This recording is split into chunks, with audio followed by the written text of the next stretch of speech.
Off the coast of Southern California is an island adventure that we've had our sights set on for years. Once used as a movie set, many tourists visit this island for its quaint seaside towns. But head out of town and journey into the surrounding wilderness, and you'll find so much more. Join us as we board a ferry, sail across the ocean, and embark on a 25-mile trek across Santa Catalina Island.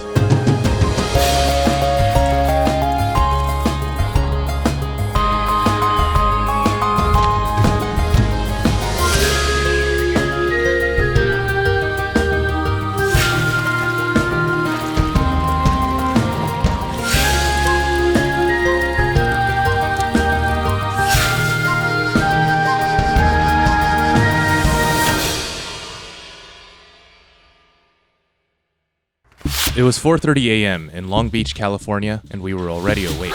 Ready for this? Yeah. We had an early ferry ride to catch today, and we had to be at the docks by 5. Our destination? Catalina Island. And as it turns out, we were starting our hike on a special day. I just found out it's Thomas's birthday today. His birthday tomorrow. And it was Bryan's birthday last month. Yeah, there was no episode at that time.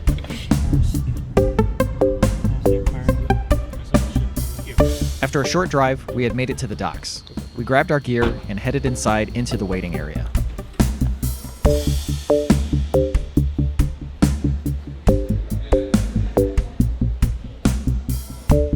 On the opposite side of the building were the actual docks, where we saw 2 large ferries glowing amid the dark. Before long, the boarding process started, but we found out we weren't allowed to take the gas for our camping stove on board. So those we do gotta leave behind, unfortunately, we can't take them over. You gotta ship them over or just buy them over there. Okay. So After handing over the gas canister, we embarked on the Catalina Express and watched the scenery as the ship slowly left the port.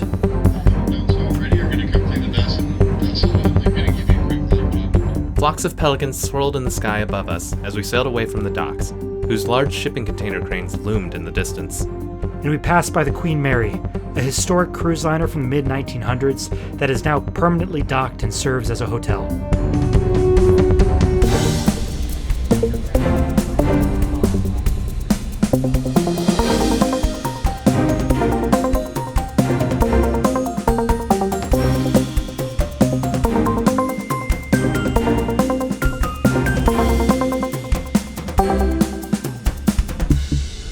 After about an hour of sailing, we could see Catalina Island through the fog. We were docking at a town called Avalon. Here, colorful buildings lined the shore, following the contours of the island's hillsides. Closer to the docks, we saw several small boats and even a yellow submarine. I'd like to thank Ferry Ride Catalina Express. After a short wait, we disembarked and made our way onto solid ground, where we were immediately greeted by an amazing view of the ocean shimmering beneath sun rays peeking through a hazy sky. From the docks, we headed towards the main part of the town. We were excited to start this hike, which had been on our list since back when Thomas lived in LA. So you have not been here before, right? Correct. How did you first hear about it? It's kind of like a big island right off the coast of Los Angeles, so you kind of hear about these things when you live in it. You know, you're always trying to find new, big, popular hiking spots, and one of the ones that kept showing up was Catalina Island. The hardest part about the trail is getting to the trail, I think. I hope so. Like, Well, before starting our hike, we headed to the Catalina Island Conservancy store to replace the gas canister we had to leave behind. Got the gas. Got the Thomas map. has a map. I think we go here, turn left. Yep. Our journey started unconventionally, with a hike through the quaint, colorful residential streets of Avalon.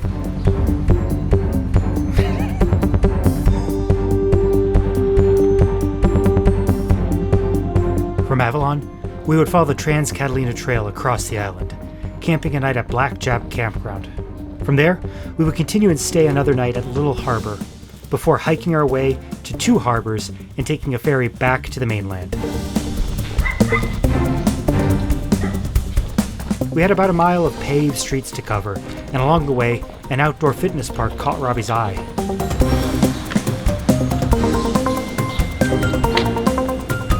It's good on the joints.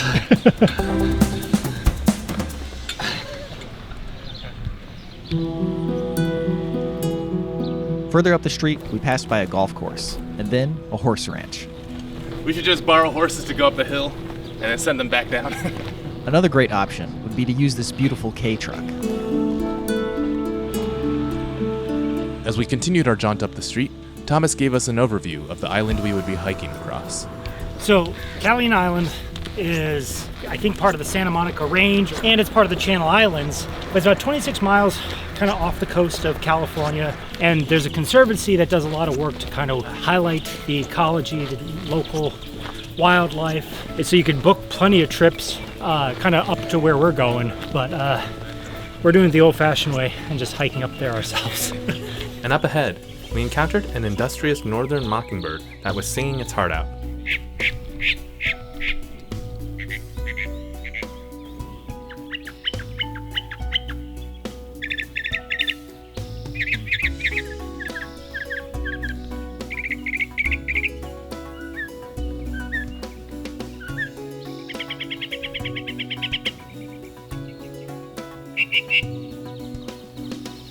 So it was just running through a bunch of different mimics of other bird calls and other sounds. Thomas said it almost sounded like he was making a frog sound at some point. I feel like I've heard them do car horn or car alarm sounds, but usually it's just other birds. So this is something in the nightshade family. I believe it's datura, which is a poisonous or psychedelic plant. And these flowers, they're really pretty, but they then turn into this spiky looking seed pod.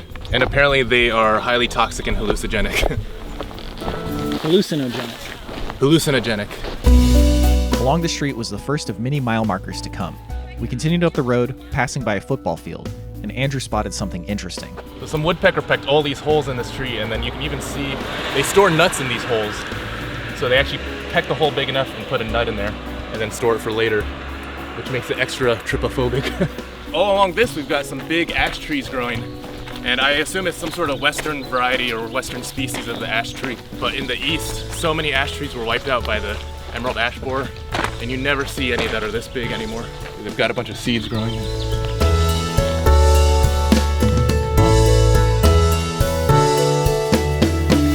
Okay, I believe this is the Hermit Gulch campground, which will be the start of the trail.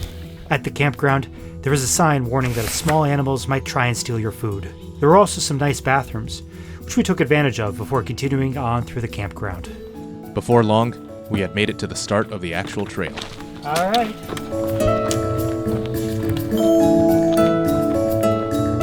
The trail climbed upward ever so slightly, but the hazy skies sheltered us from the summer heat. So it's about 9 a.m. right now, and we still have plenty of cloud cover.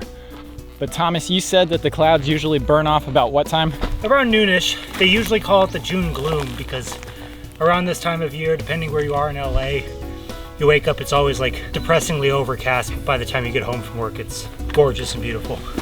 Today is definitely going to be the hardest day, both distance-wise and elevation gain. But after today, it should flatten out a little bit. And every successive day will have less mileage. Views are already getting good from up here.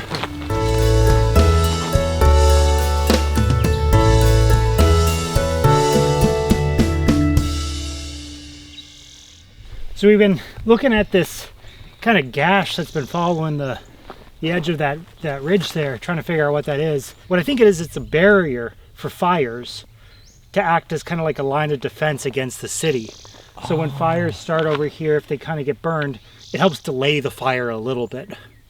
Because I think it's too steep for cars. For cars and everything, but I think what it is it's like, hey, you know, as the fire burns from this way down, there's just a little bit of a gap to maybe delay the fire or something. I don't fully know. If I'm wrong, we won't include this in the episode. It turns out these dirt clearings are referred to as fire breaks. We continued on, taking in the view around us. You can see the campsite down there and how far up we've already gained in elevation. Oh, wow. That's a decent amount already. We continued up the trail, which seemed to grow slightly steeper with each step. Luckily for us, each step higher also rewarded us with some amazing views. In the distance, we could see Avalon, and we even saw someone parasailing through the sky. They're a little small to see, but apparently there's mile markers, and we're at mile 2 right now. Not too bad. Further along the trail, we passed by some of the island's distinctive flora. So down here we've got a prickly pear, And you can see it's got some flowers here and there, and every so often I've seen a full bloom. But you can also see that where some of the flowers have fallen off, there's a fruit forming right underneath it. Eventually those tend to turn kind of more reddish purplish, and you can actually eat the fruits. I mean, you can eat the whole cactus itself as long as you peel away the outside. But the fruits are really tasty, kind of like a dragon fruit.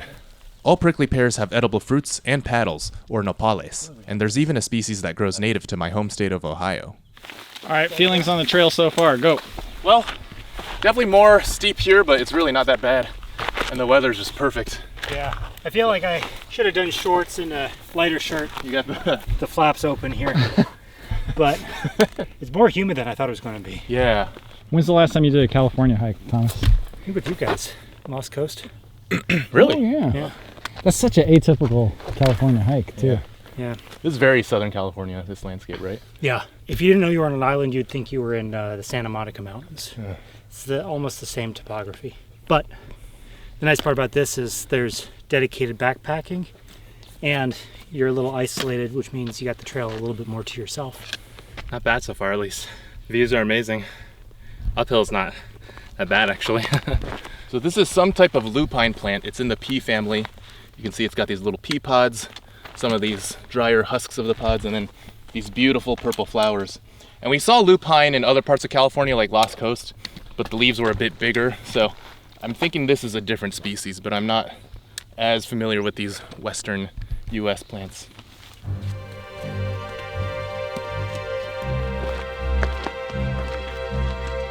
The trail was unrelenting in its uphill climb, but it also consistently rewarded us with breathtaking scenery. It's pretty cool because from up here, you can see the whole way we came, like the town obviously where the boats are docked, and then you can see the sports fields and stuff where we walked by. I don't know what kind of sport they play at the sport field. That would be golf and football. Okay, golf and football. You can also see the same ferry that we took over here. Come a long way. Yeah. It's been a long time. So I did read there's also some types of sage plants that grow on this island, and this is something called white sage. It's got these really beautiful looking flowers, and that's typical of the mint family, is that these flowers have this unique kind of bilateral symmetry kind of shape to them. And then these leaves, they have the same color as a lot of sage plants, and if you rub them, they have a really strong scent. What's the scent? It just smells like sage. Oh. Yeah. Here, you try. That was like really strong. I got blasted with the sausage. We kept our pace steady as we ascended higher into the hills. From our start at sea level, we would make our way up close to around 1,500 feet in elevation. And with how open and expansive these hills were, we could see just how far into the sky the trail ahead of us stretched.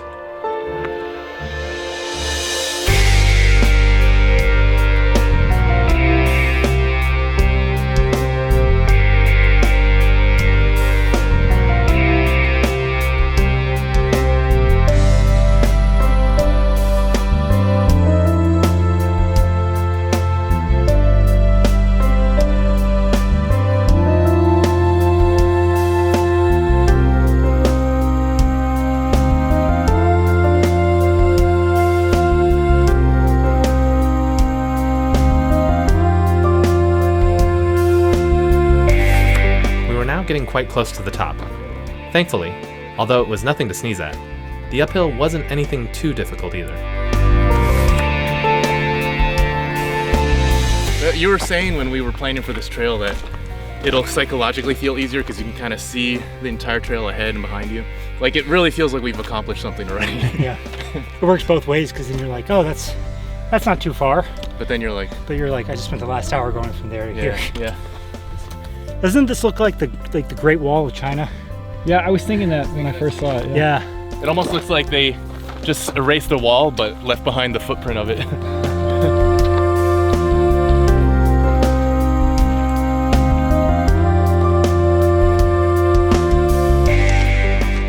You see the whole other side of the ocean now. Oh, that breeze is nice too. That's nice. And there's just another valley like right in here. Do you know where we're going? I mean, we're going up there, but... We're going that way-ish. We're going that way? Okay. Yeah. There's a hut up there. Oh yeah, look at that. I bet that's ocean view. I bet we're coming up close to, not the top, but One thing is once the sky clears, this ocean is gonna look so vibrant. It's gonna be so blue yeah. in a couple hours.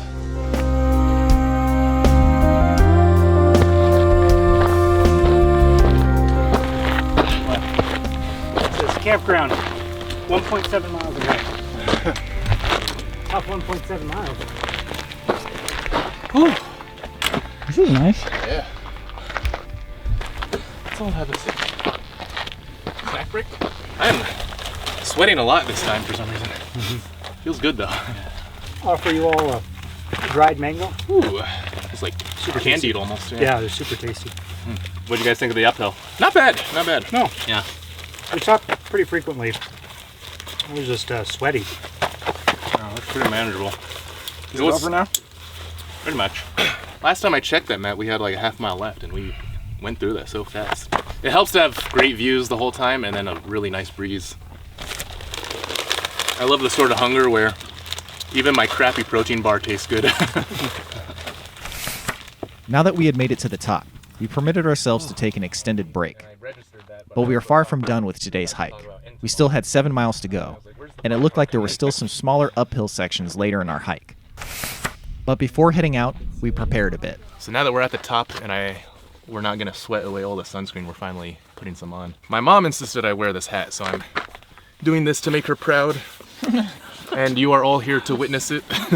Saying it, but you're doing it just because of that kind of negates Well, the fact. I always, You're doing it to appease her, not to make her. I always thought that hats looked goofy, and this one actually looked slightly less goofy, but I still feel a little bit like a goober. Judge of that. We're on the trail, like sweating, Yeah. and soaked to the bone in sweat. I don't think how a hat looks is really a big deal. You like my drawstring? Safety first. Scout's honor. The trail now followed a wide dirt road, where we encountered a friendly tour guide in a truck, which made us wonder if it was possible to just hitch a ride to the next campsite. That's the last we saw of Bryan on this trip. And Bryan, the next time we heard from Bryan, he was back home in Ohio. Actually, no, I would just be lounging. I would just go back to Avalon. This dude is hilarious. We made our way past a convenient outhouse and a couple of tour groups, then continued along the dirt road.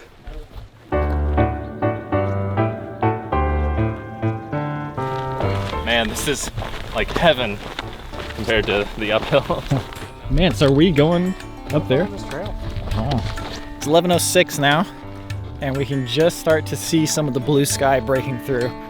It is weird because when I'm looking at this, it doesn't look like there's any way this could possibly clear up anytime soon, but the sea just works differently, I guess. The June gloom is what I've heard. In the distance, we could already see some sunshine spilling onto the faraway hills. With the sunlight, easy hiking, and beautiful views, our spirits were high.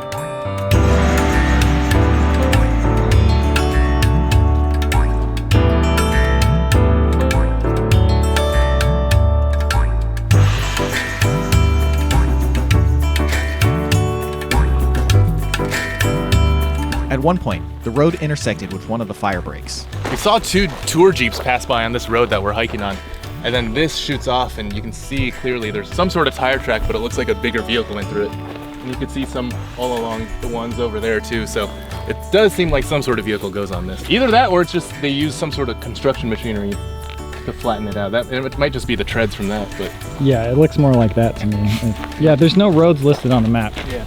As it turns out, these fire breaks can also serve as emergency roads for firefighting vehicles. The clouds began dissipating as we continued along the road, revealing more of the blue sky to us.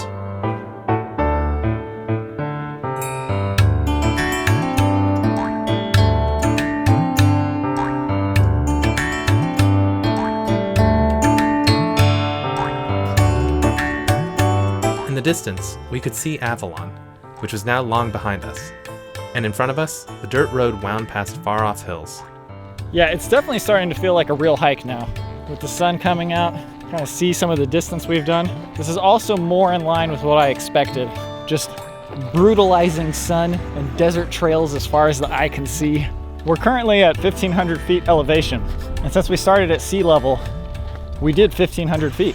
It's one of those times where you can actually like Literally know see. for sure we came from the sea. With nothing creating shade save for a few distant electrical pylons and radio towers, the direct afternoon sun felt especially intense. The sun coming out feels like it totally changed the dynamic of this place. Way warmer all of a sudden. Thomas changed into his shorts and I opened up my ventilation shafts. We took a moment to reapply our sunscreen and take in our surroundings before continuing on.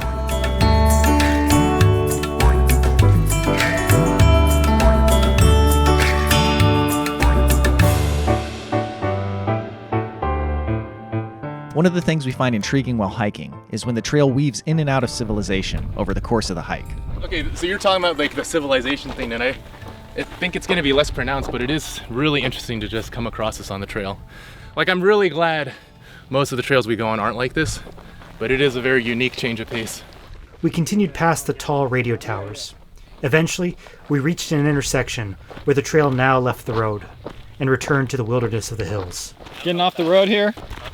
Yeah, whoa. That's a reservoir. This was Wrigley Reservoir, one of the many reservoirs that provides potable water to the island. All right, so this is us. This is us. So we are 4.3 miles in at this point. Well, that's pretty good. Yeah, not bad, not bad. Right at the start of the trail, we saw our first sign of the bison that roamed this island. The trail led us up and down short bursts of steep inclines. According to the mile marker, we had already hiked 5 miles.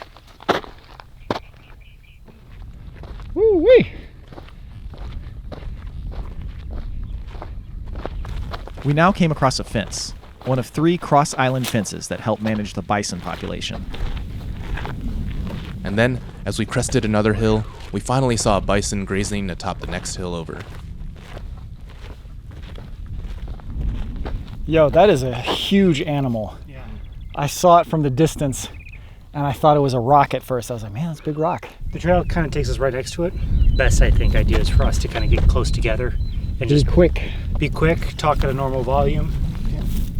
These bisons are descendants of the herd that was introduced in 1924 for the silent film The Vanishing American. Although bison are herbivores, they can sprint up to 40 miles per hour and will attack if provoked. So it's a good idea to keep your distance. Making noise is a good way to let them know you're nearby so as not to startle them. We had made it past the bison, and the path now descended downhill towards another dirt road that lay just beyond another fence and gate.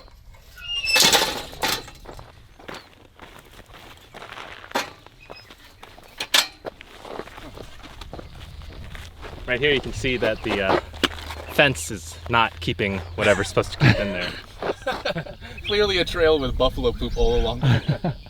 This weaving in and out of civilization, it's a lot more pronounced than I expected it to be. It's like a local park over here after we've been hiking through these foothills. I'm curious though, do people actually come here to play in this park? Oh, I mean, I'm sure you drive up here and like picnic. I think there's a road that, Yeah, but how many people are doing that? oh, I don't know. That's a good question.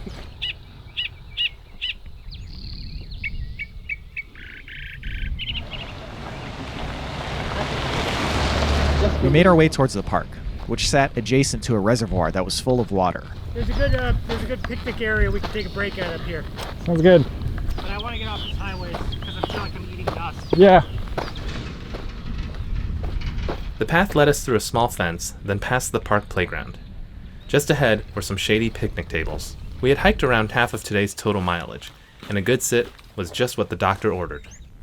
I was thinking recently, I love being anywhere where it's the off season. Like going up to like a ski resort when nobody's there. Oh, so much fun. What would you say the on season for this is?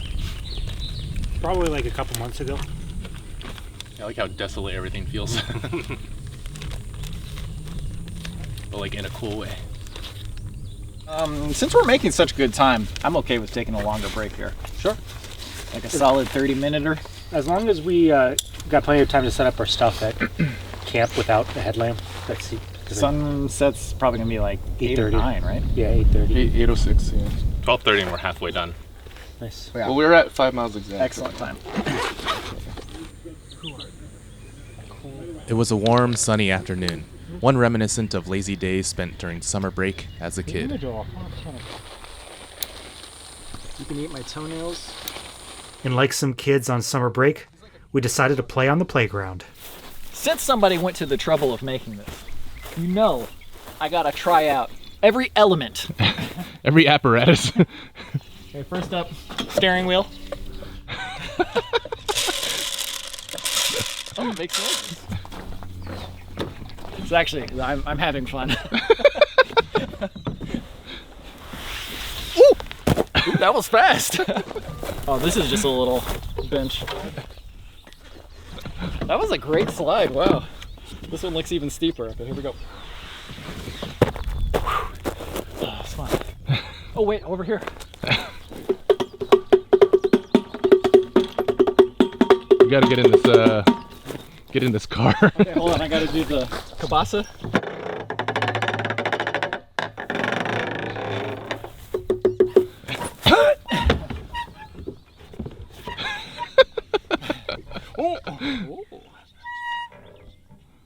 Don't want to break it. I would feel really bad. Okay. That spring is at its weight capacity. I'm scared for my life now. Oh, like it's Desert Command. Oh, this is great. All right, just one more. Okay, you got to do the monkey bars because my shoulder hurts. Oh. You know, the funny thing is, as a kid, I could never do the monkey bars. So maybe I'll redeem my kindergarten self. Or maybe I won't. It's still kind of hard. You know, how do people do this? Whoa! It's a lot harder than I know. I remember. How do kids do that? Surely I could do it. Could you do it as a kid? I could never. Yeah, I definitely could. It just hurt my arm. Okay, yeah, no more monkey bars. No injuries. That was absolutely brilliant. After that, we filled up on water, The bottom spout seems to be broken, so. but only the top spout was working, so we had to carefully aim it into our water pouches. Oddly need to go pee now. I'm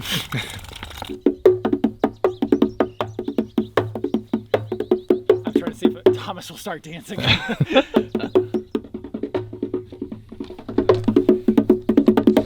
You look like the Blues Brothers. After a prolonged intermission, we continued hiking. I don't know about you guys, but my morale is like significantly boosted. This trail hasn't actually been that hard, but I feel like it'll be even more manageable from here on. Yo, I will say though that it is much hotter in the sun than it is in the shade. That shade was very deceptive. The trail now followed along the length of the reservoir, leading us further into the grassy hills. In the nearby water, a great blue heron stalked about.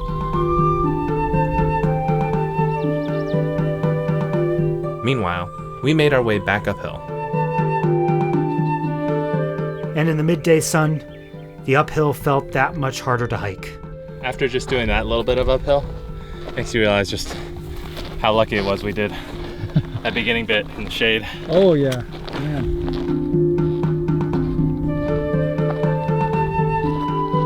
From our new vantage point atop the hill, we could see bikers coasting along the nearby road. And further out, we caught a glimpse of the ocean. We now reached another mile marker, where we saw a bald eagle soaring in the sky above. In the distance, we could see Blackjack Mountain, which stood next to Blackjack Campground, our destination for the day. The power lines crisscrossed the sky, following both our hiking trail and the adjacent road, which looked quite pleasant compared to our trudge through the desert. You know, biking does look pretty fun. I think we might have to do that next time Yeah. we come to this island. With electric bikes, of course. Ooh, it's a heck of an island though, man. This is really cool. Look at all these boats with people eating their lobster, their caviar. You know, I'd say I'm jealous, but I feel pretty good right now. Yeah, so. Anything to report? Nope. Just a lot of bike packers. Are we taking a break at that? Well, I was gonna keep going. Do you think we should take a break? No. I just, I'm good to keep going. in case we were. We continued on, and I spotted some bison poop that had been desiccating in the hot sun. And you can see how it has this kind of flat shape I think that's why they call cow patties, because they look like a little hamburger patty. But whenever you have poop of an ungulate or an animal that just eats vegetables, it's actually fairly like sanitary once it's dried out in the sun. And actually this used to be an old source of tinder because it's basically just a bunch of dried grass. And people would use that to start fires back in the day. I would not touch this fresh one over here though. It's a little medium rare for my taste. The trail briefly overlapped with the road before returning back to the hills, where we saw another bison resting beneath the utility pole. Blackjack Mountain seemed to mock us with its presence, making it seem like our campsite was just over the next hill. But in reality, we had several valleys to climb in and out of before then.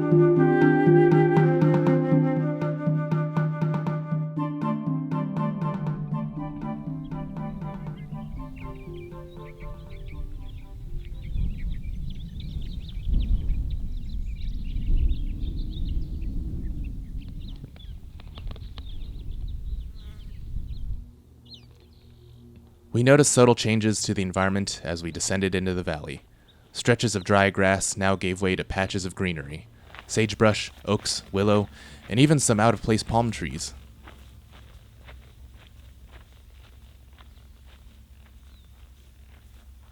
But the trail soon began climbing back out of the valley. We were making progress, but the uphill trudge and glaring sun left us feeling hot. I came across this water spigot in the middle of the trail, so I'm going to take this time to moisten up my towel so I can keep myself cool.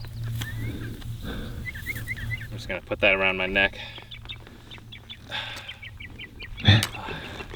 Feels good. You know, I might have to do that. Ooh. A little too much. Taste all the salt from my sweat. All right. Yeah. Not far from the water spigot, Andrew spotted a plant. Earlier we saw the sage, which was in the mint family. This is another plant in the mint family. It's got a characteristic square stem, and a lot of times mints have these balls or clumps of flowers. Some species tend to grow like that. And if you smell it, let's see what it smells like. It's definitely got some fragrance to it. These ones are a little dried, so I think they're a little less fragrant, but you can still smell something kind of sagey or minty. Can't smell it. No smell it? What's it supposed to smell like? It's just like a vaguely minty, sagey smell. Dry nothing. We had now made it to the top of the next hill, where the trail again intersected with the road. Mama, I finally realized what all of these tour trucks remind me of. Jurassic Park. This has a very Jurassic Park feeling, especially since we're on an island. That's true. I wish Wayne Knight was here to give us disparaging remarks. Newman. Oh, I see Thomas. Oh yeah. He's sitting down right there. I'm going off my leash for a little bit. Okay. What's up with all these cactus? Are these just more prickly pear? Yeah. Yeah, it's just growing a little bit more than the others. Wow. I bet these just get like a ton of sun since they're right at the top of the slope. Further down here you see more leafy greens where there's water, a little bit more water. So hold up. This place gets such little water. Does that mean all of these plants like just mostly get it from the ground or something? Yeah, I think I've heard it gets like 11 inches of rainfall a year, but that's mostly in January and stuff. Like not the summertime basically. But yeah, I think a lot of these plants are adapted to save the water inside of them and stuff. We haven't seen any yet, but I know there are succulent plants that also grow in this environment. They do a special type of photosynthesis where they photosynthesize throughout the day, but they only exchange gases at night. Whereas a lot of plants will, absorb carbon dioxide and release oxygen all throughout the day. And I think what that does is it allows them to retain more of their moisture so that when they're exchanging gases at night and they're not losing as much of the moisture that they have inside of them.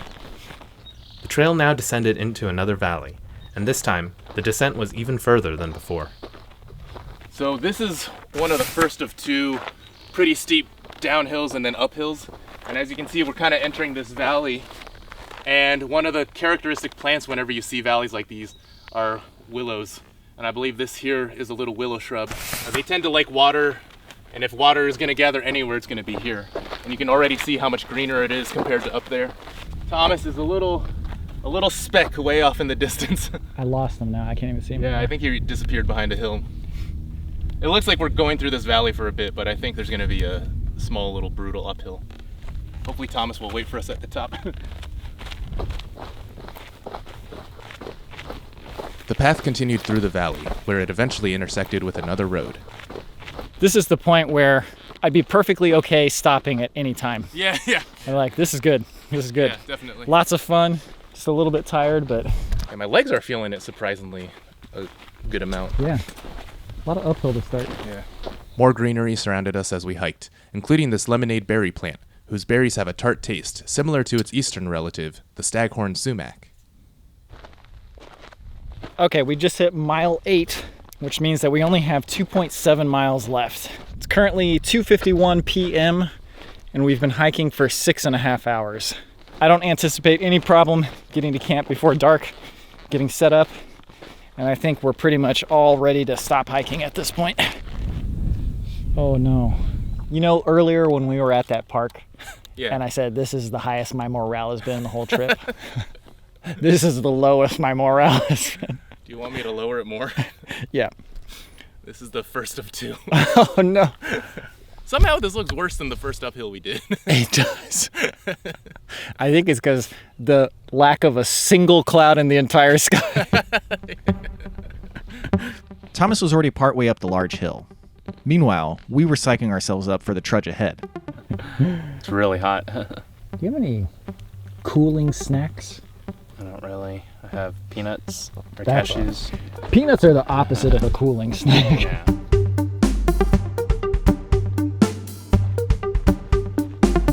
Uphill is beginning. Slow and steady. Loses to Thomas. Ooh, that's steep. Oh God. Making the steep climb harder was the 80-degree weather, which felt even hotter beneath the open sky. I can't tell if it feels longer or shorter than what it looks like. I feel like it's shorter. Yeah. Watching Thomas go up was quite daunting, but actually doing it was not as bad as I thought.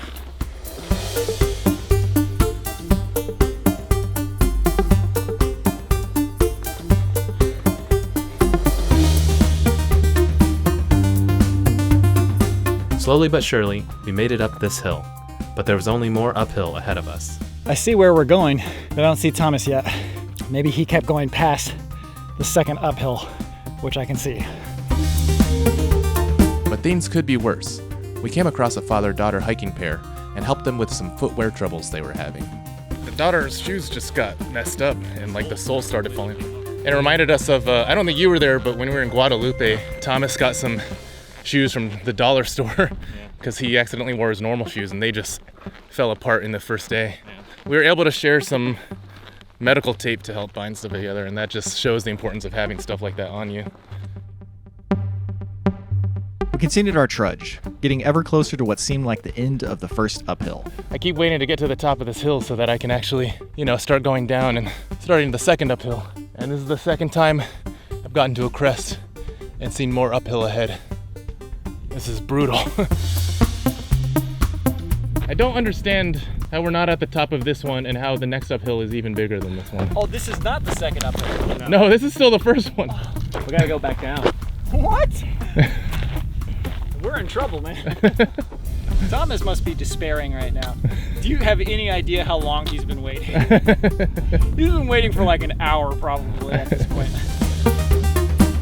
Finally, after another brutal uphill climb, we felt a bit of hope. The first uphill was finally over.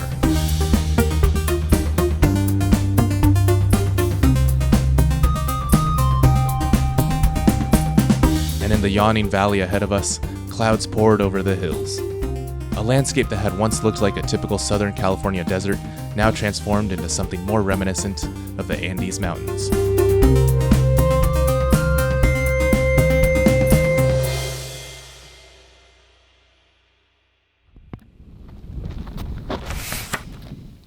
I was here for about an hour. Sorry. No, it's okay. No, I've been great. I took a nap right there. Oh, really? Yeah. Oh, nice. The sun was killing me though on that uphill. Yeah, it was pretty brutal. Dude, open Thank you, Veronica and Antonio. Next to the gazebo, Bryan had found a cooler full of cold water. but Robby figured it was for a tour group, so we didn't take any of it. But we did decide to partake in some of our snacks to refuel before the next valley. I've got these Walgreen gummies. There's a whole variety of them. Some of them are goo-filled and some of them are peelable. I've got peach, watermelon, pineapple, mango. Those pineapple ones look like they're lights, like little pineapple lights. Yeah. I'm impressed by like how much detail there is in it. Oh, I got a little burst inside. I got a gusher. Then there's these guys. You can actually peel these mango ones. Seems like a lot of work. I'm gonna try one of them, just raw. They are quite good though. It's surprisingly good. Yeah. For Walgreens. Yeah, then we've also got peach and watermelon. The goo filling is good. Those are really good. I was very skeptical. I was like, Andrew, Walgreens gummies, really? I mean, the Welch's are pretty darn good, but these are extra sweet and just as unhealthy. The pair we had met had thankfully been picked up to get some new shoes. As for us, it was time to continue our trek to the campsite.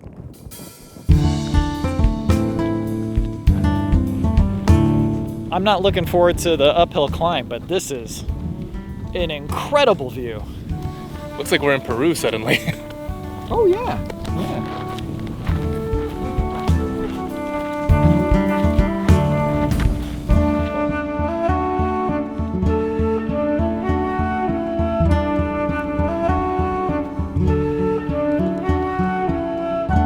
The scenery was absolutely stunning, and on top of everything else, we retreated to the site of a scampering fox. The thing about these down and ups is the downhill kind of wears your legs out just in time for the uphill. You can see how steep it was. And they really were just like, I'm gonna make you earn this campsite. When I lived in California, one of my favorite things about hiking in the Santa Monica Mountains is you'd go down into a canyon like this and you'd find all these trees that are living kind of near some water down here. This is an oak down here that's just providing a lot of shade, but it's just got this feeling that you're like, it's like a place to save, place to rest. Also, it's kind of cool chair. They took and recycled all of the signs. Saving game. Pretty good, yeah. It's like they do that animation where it's like...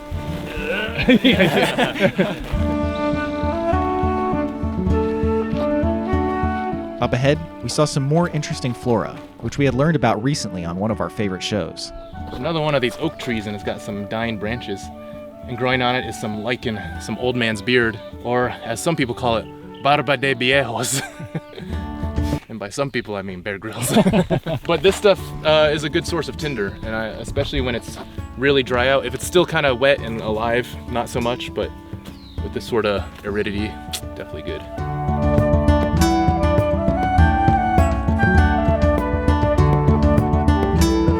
So far, the hike through the valley had been fairly pleasant.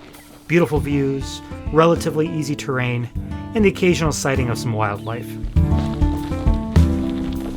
But before long, we had reached the low point of the valley, and it was time to begin our climb out.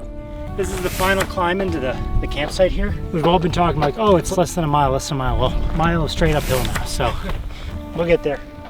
Yep. One step at a time. Not those steps.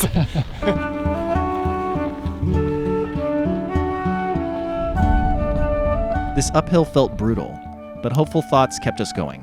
You never know, there could be a vending machine at the campsite. Assume that it does to make this uphill easier. You can deal with the disappointment once you get to campsite. Each step took us higher, but it was a very steep climb, albeit with amazing views.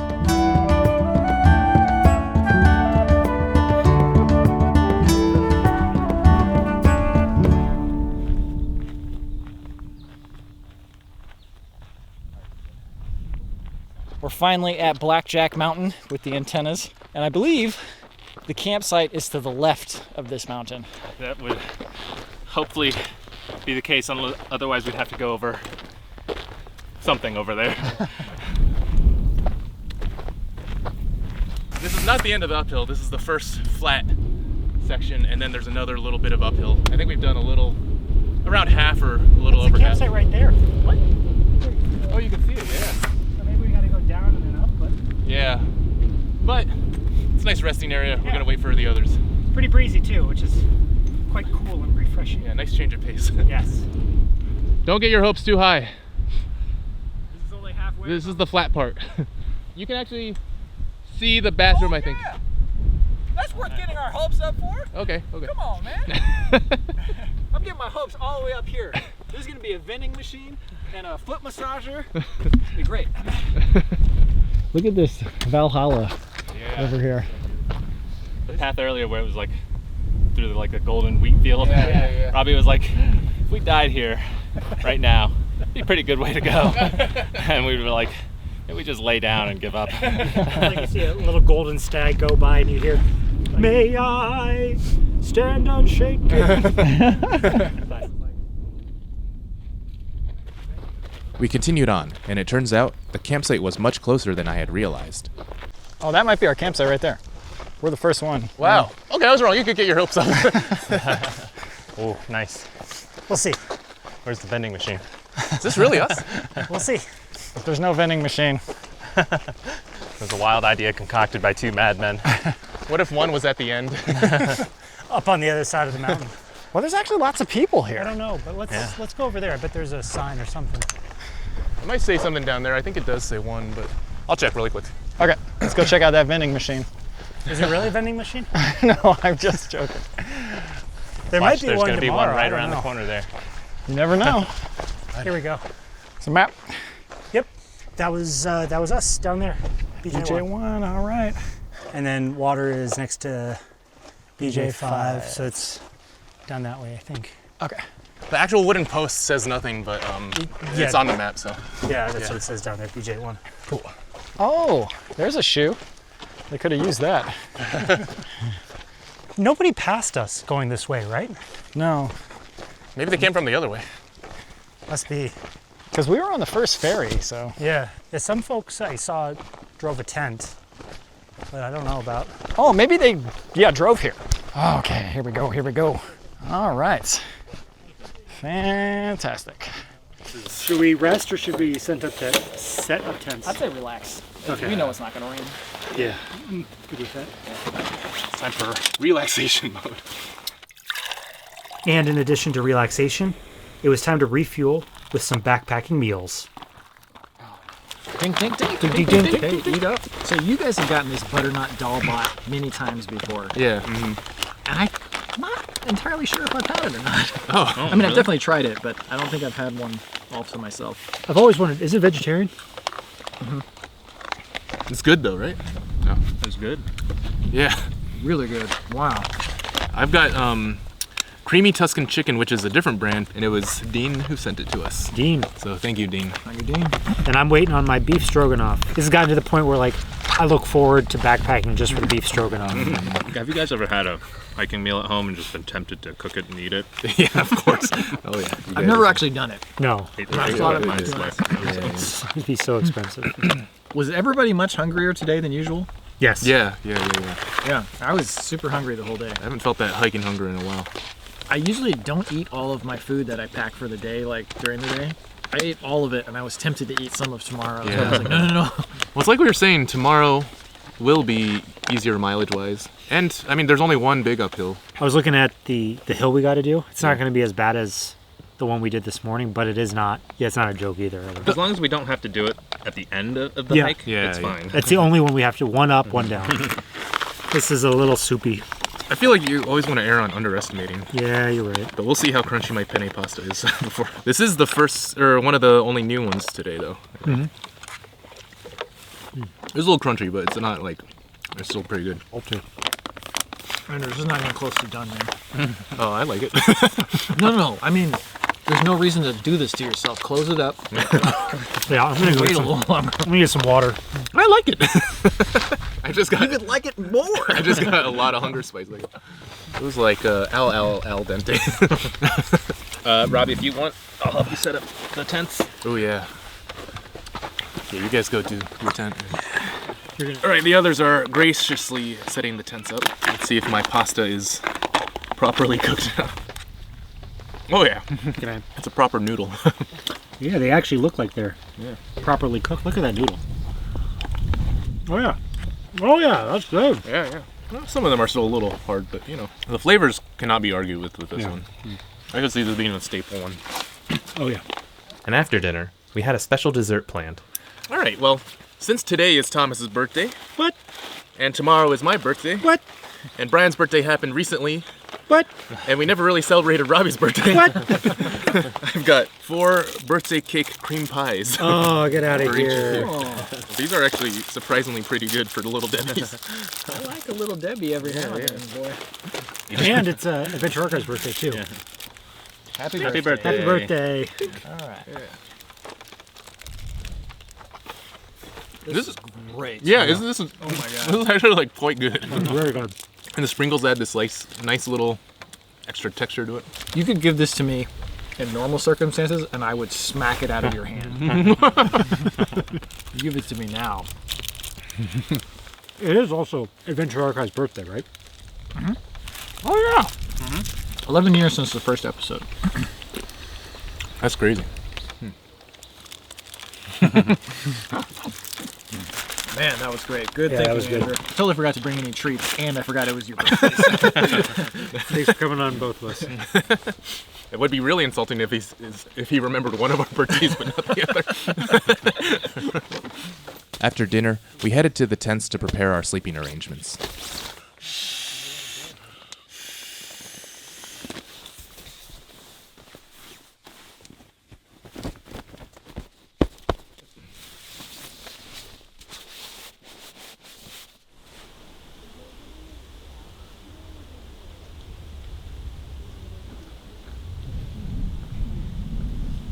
Dusk fell, and we were all ready to fall asleep. But first, we briefly discussed our plans for tomorrow. Okay, so what time are we getting up in the morning? I'm thinking 7, because that puts us at about like 10 o'clock Eastern time. The sun rises around like 6 a.m. or so. Yeah, I guess we started today around 8:30, and we still had plenty of time to hike up that hill in the fog. So, but I was also okay with getting up at 6. Want to split the difference, 6:30? What a rare moment where Thomas argues for the later time. I think 7 sounds reasonable, but usually the cloud cover stays till around noon. How about we set an alarm for 6, and then we'll just be like, let's go for 7, or we'll get up. Sounds good. Okay. Anyway, okay. See you guys. I woke before the others. A humid mist clung to the cool dusk air. To start the day off right, I decided to boil some water and brew up some Kopiko coffee.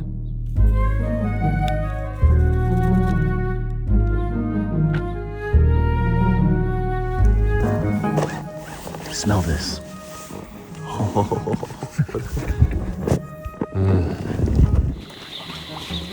Oh, baby. Oh, man. As we enjoyed the coffee, we took in the foggy scenery around us.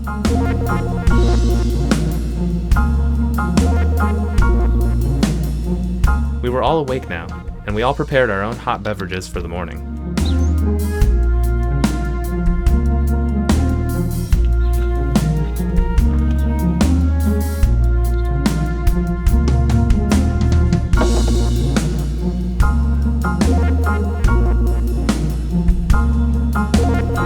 I got this roasted green tea because I realized recently that I don't like fruity teas.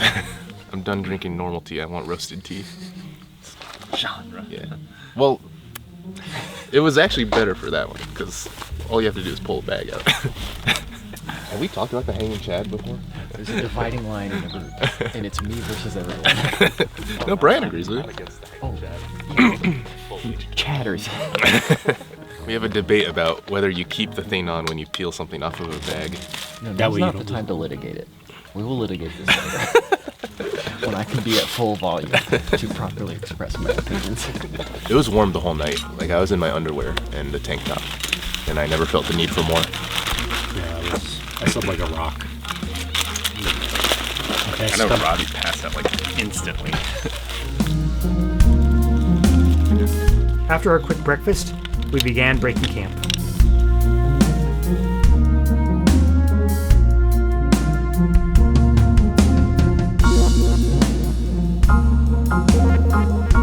Now, we grabbed our gear and made our way out of camp.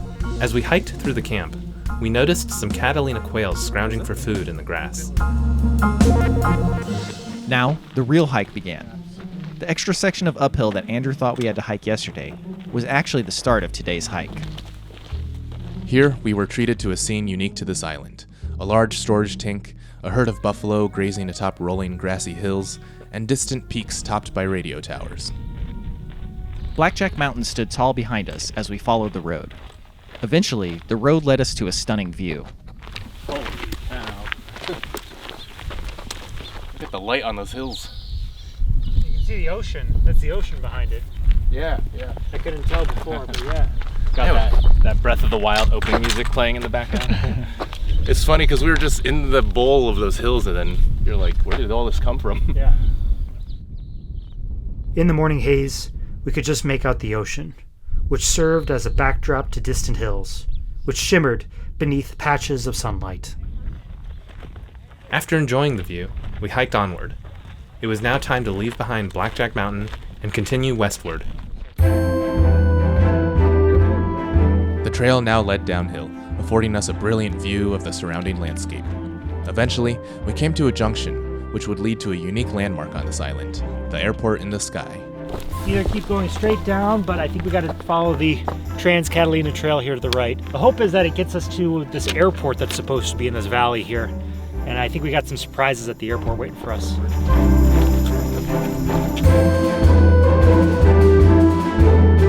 We continued up and down the hills, and along the way, I spotted a colorful plant.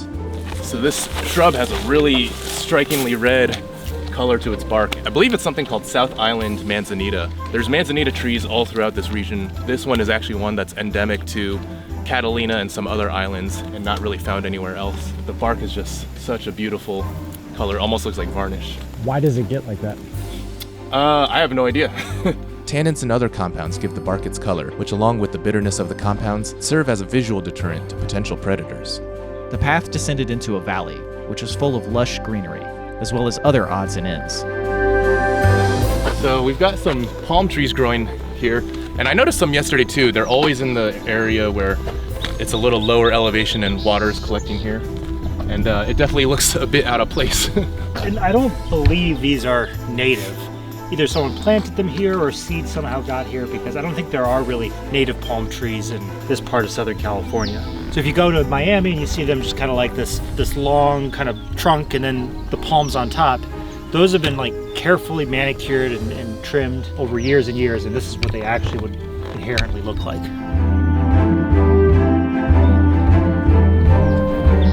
Dude, that is a heck of a palm tree.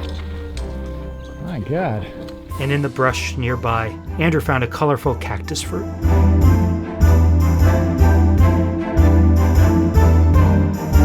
So this is the fruit of a prickly pear. It's just got such a vibrant magenta color. And I've been diligently peeling the skin off because there's sometimes some small prickles on it, but it's pretty much clean, so I'm gonna give it a go.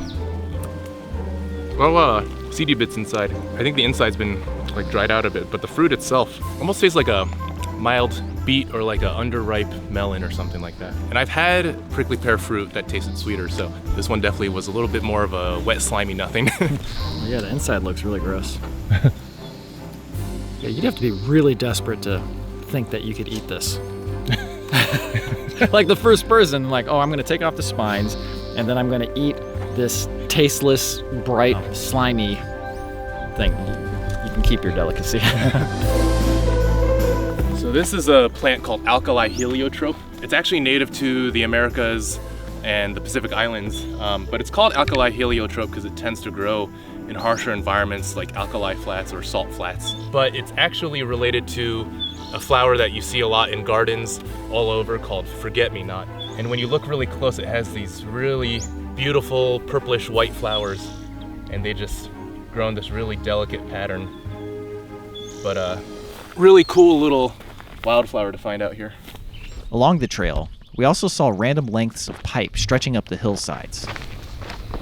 As we continued hiking, we speculated about what the pipes could be for. This pipe might just be the water that we were drinking. That's what it looks like. Which that's a heck of a thing if it is. Yeah. I imagine we'll find another reservoir right over here. This double pipe system, I think, goes all the way to the summit up there. Whoa. That is impressive. Wow. We continued hiking and noticed a building peeking above a nearby hilltop, which we thought might be the restaurant located at the airport. I don't know where the restaurant exactly is. I remember seeing the map and it was like right. There's no buildings anywhere else besides up here. Okay. We had indeed reached the airport in the sky. It was just a short climb up the hill before we were greeted by a bit of civilization. So weird. It's like we just entered someone's neighborhood. It says DC3 Gifts and Grill, Airport in the Sky, hikers welcome. Food, Oh, yeah. bathroom. This is the greatest sign I've ever seen on a trail. Agreed. It's perfect because we're all pretty hungry too. A burger actually sounds good. We hiked through the towering gate that marked the entrance to the airport. It was a surreal experience to hike through such a rugged, wild landscape, only to find yourself surrounded by man-made structures. There really is an airport up here. Yeah.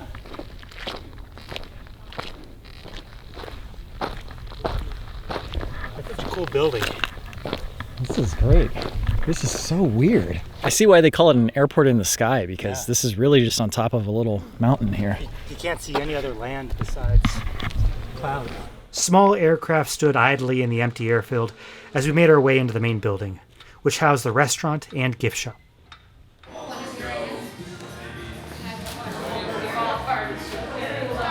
I grabbed this seat over there. Nice. This is so awesome. Top tier. If you get bored of conversation, you can play some giant Jenga and Connect 4. This is mini giant Jenga. Yeah, it's like medium Jenga.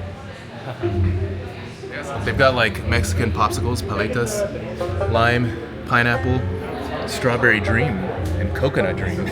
We got a nice gift store here. Is this handcrafted? This looks nice. Yeah, these actually look really nice. Mushroom themed sequin purse here for me. Well, these are cool.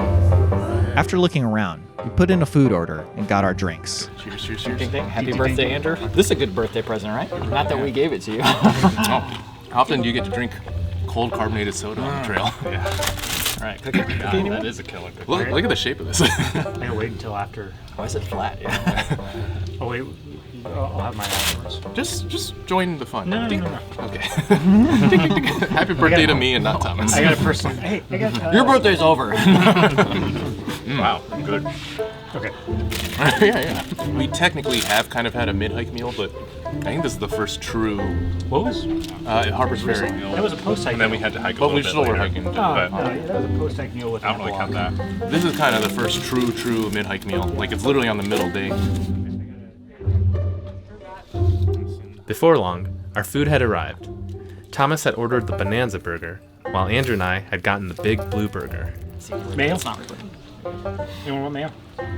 Mayo? Just. I'll get put it down. Yeah, it's fine. Mayo? Mayo? Don't answer me. It's right there. We can grab it if we want. Well, I want to use it if you don't want it. I literally already grabbed one from you too. Okay. I ended up getting a hot dog. One, because everybody else had burgers, and two, it was way cheaper. Is there 2 hot dogs? Yeah, I got a corn dog too. Oh, glistening in the sun. Listening corn dogs. Hanging Chad. Would you leave the hanging Chad on a mustard packet? Yes, because it's so small. When you do this, if you actually tear along the perforation, then you can get it all out, and it doesn't like stick to the packet and like get caught in that little pocket of the Chad. So anyway, how's your burger? Brian, you're not even on my side on this one. If we're in a situation like this where it could blow away, I don't want to do that, but also with the little packets, you could always just grab an extra one, right? Get more mustard. So you're down for food waste, is that what you're telling me? Look at this. Oh yeah. Clean application onto the fry. No Chad. I don't believe that you do that normally, and you're only doing it to prove a point. Oh, how is everyone's burgers actually? Oh yeah, It's great. That's good. They're really good. We're done with the uphill, so we could probably take a little relaxation time here. Little breather. A little post-hike nap. Or post-meal nap. Oh look, there's a cat right there. It's a black cat. That's a good omen, right? I think so. Black cats are great.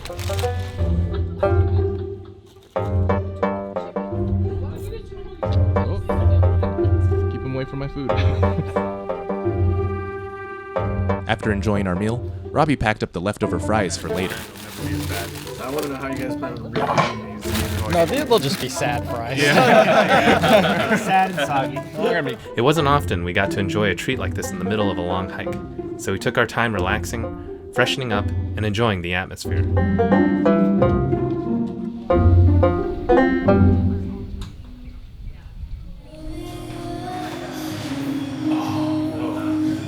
know how earlier we were like, if only there was a couch. There's a couch. There was.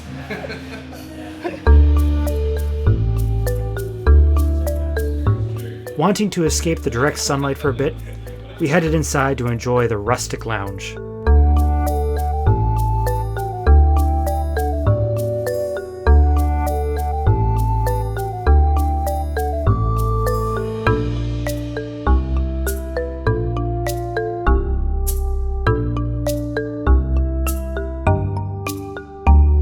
Next, we headed outside, where there was a giant map of the island. Okay, so we started at Avalon, hiked up here, and along this route over here, kept going.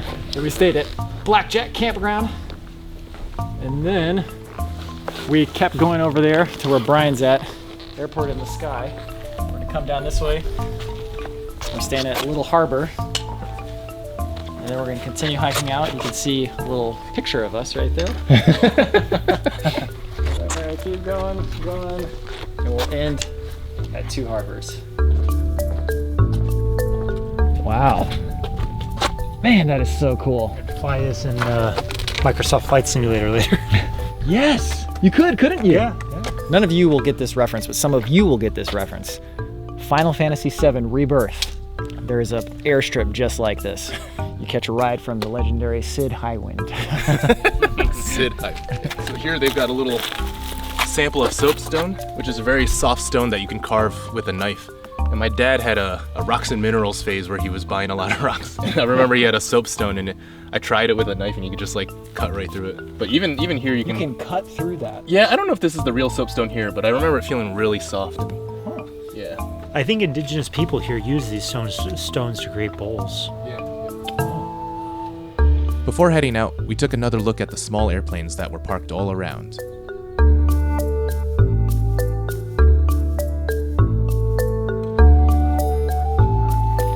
And then it was time to get back on the trail. Morale check. I'm at a A+, 8.5. I think I ate too much, so I'm gonna give myself a B. I'm gonna give myself a 10 out of 10. We're all using different metrics.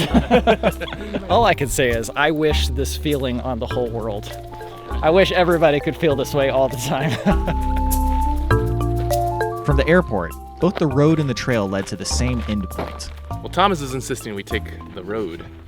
I think now that he has had a slight taste of civilization, he can't let go. Thomas took advantage of how good I'm feeling right now that I'm not putting up a fight. I'm like, Thomas, we're taking this trail. You guys can take the trail if you want. We're just picking it up over there. Oh yeah, that'll be fun. Let's do that. You can take the road if you want. That's fine. All right, Bryan, you ready for this 2.5 minutes of separation here? If you look carefully, you can see the trail that they're on running exactly parallel to us. This is also going to be the shortest split up maybe ever. I bet we'll be so close that we'll just be able to talk to them like normal. Hey Thomas, would you rather? You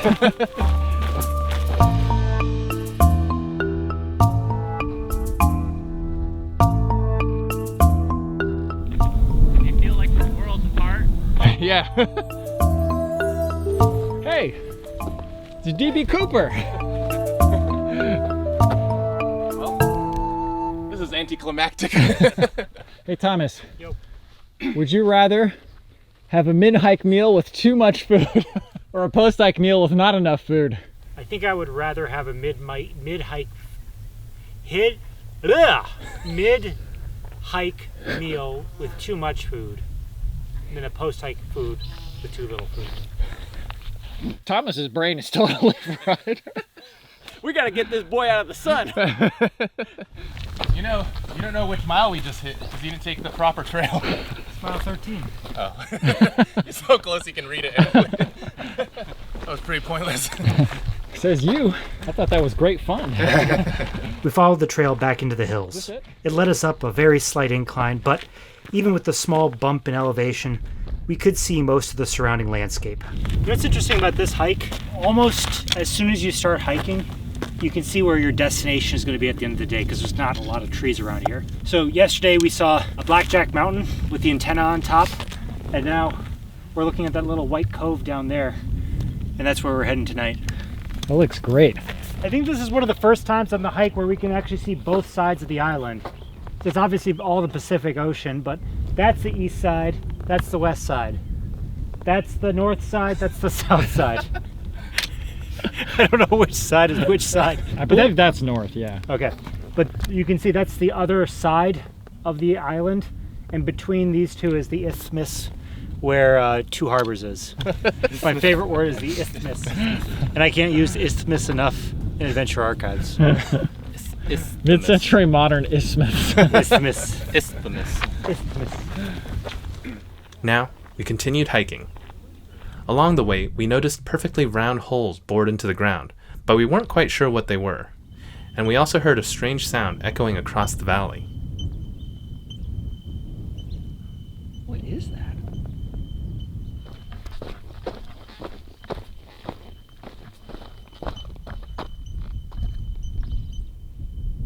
Surprisingly, the sound was coming from a ground squirrel.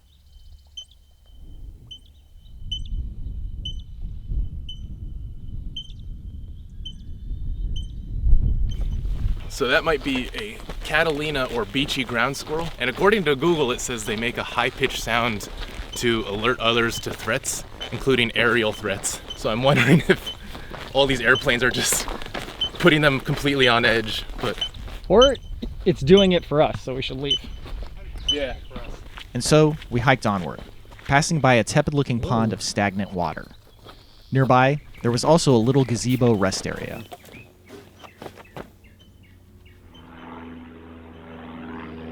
While we rested, we observed planes soaring overhead, all to the sounds of the squeaking squirrels. And then we continued on, following the path back onto the road. Morale check.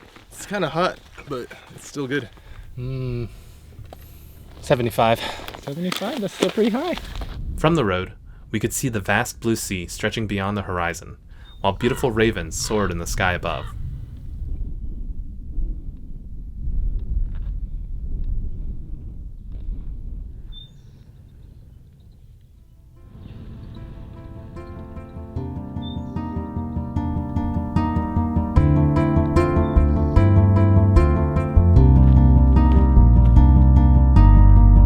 We hiked along the winding road, taking in views of the ocean, which was a vibrant blue in the midday sun.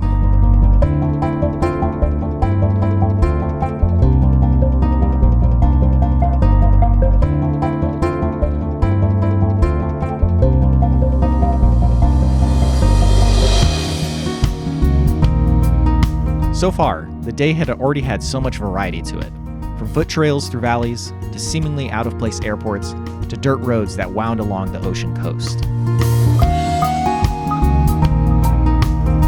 I was trying to think of what makes these type of trails so much fun, and it's that you get to do lots of little side quests. So we're going to do the burger side quest.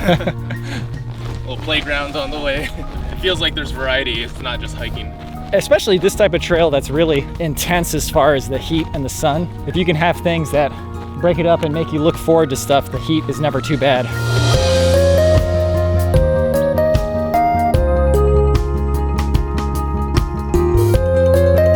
And up ahead, I found a perfect spot at the edge of the trail to take a little break from the heat. Okay, no point in letting these get warm. They're pink. Wait, how cold is yours? Not super cold. It still is. Oh, hey! Share a little. Oh, well, thank you. Hardly earned, but damn, that's good. There's a fox that just went by that way. Yeah. Wow, good job keeping that cold. Yeah, I wrapped it in my rain jacket and my backpack cover. Luxury. Luxury. Yeah. Oh, just what you need when you're hiking through a hot desert road. You know what this doubles as, right? Cheers to that.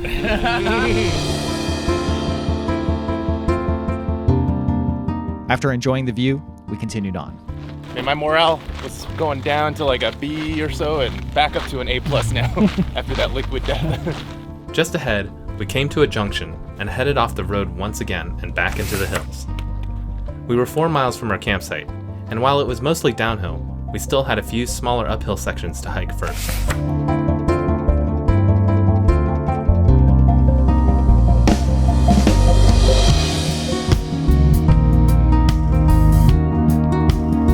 I think I'm ready for some beachside relaxation now. Me too.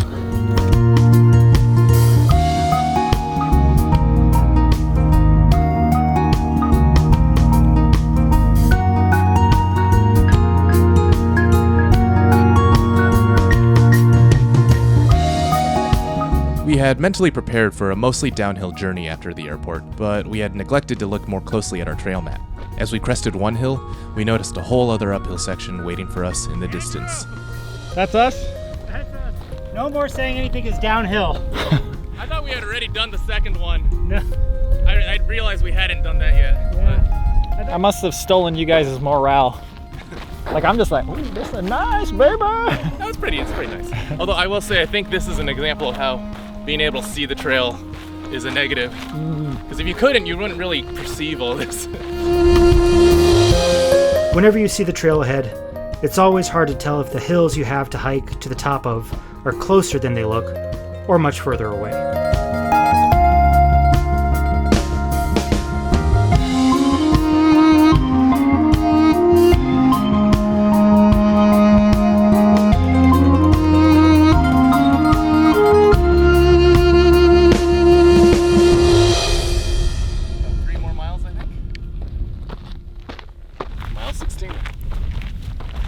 As if rewarding us for our diligence, we were greeted with a beautiful view of the harbor where we would be camping. 2.7.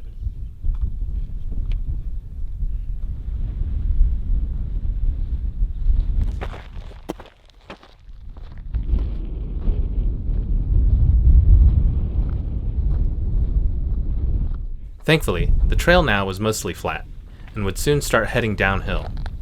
Tomorrow morning's hike, however, was a different story. You know, when I said earlier, what's interesting about this hike is you can see where you're going and where you've been. I think that trail that follows that higher ridge tomorrow up to that antenna is the trail that we have to follow tomorrow. And then on the other side of that ridge is two harbors. It's like a little bodega up there, or table up there. And Pagoda. then Pagoda, thank you. Bodega. Yeah, I think from here it's all downhill now, actually. Yeah, that's the trail down there. We gotta prepare ourselves mentally for this. For now, though, the trail rapidly descended the hills, and our minds were fixed on getting to camp. And we had let Thomas off his leash so he could forge ahead at his own pace. I would say we probably lost Thomas for the rest of the day, but there is a little gazebo over there that we'll probably see him at pretty soon. And then we can all do the final stretch together. This is a very hot valley. Even when we get wind, it's a little bit warm. But there is something weirdly enjoyable for me right now about tiredness of my legs and the huge amount of steps I've taken all day. Like, I feel like I'm rediscovering the joy of the suffering of the hiking. Like, sometimes there's a little bit of satisfaction in that pain, you know? Yep.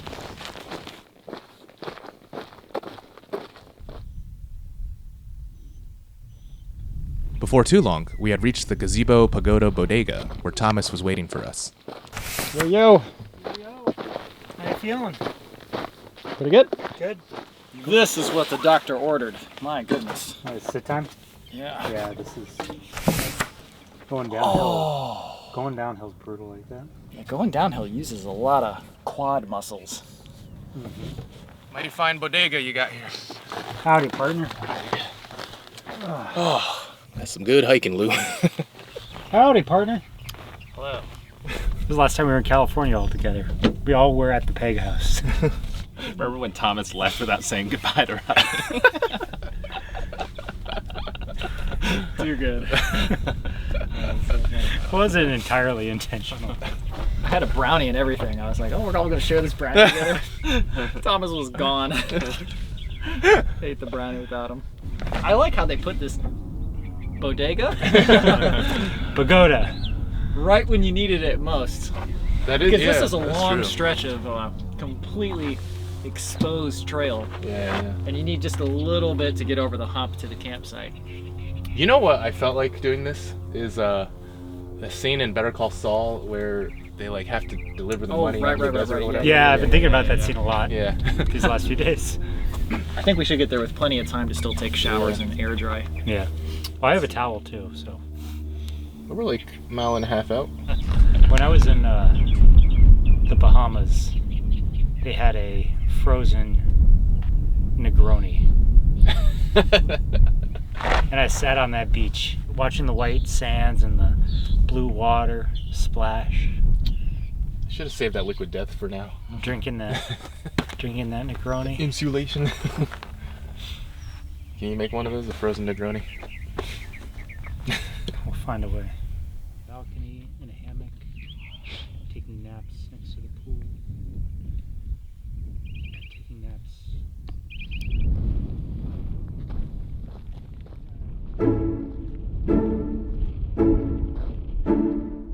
So remember yesterday when I was hyping up a vending machine at the campsite? Yeah.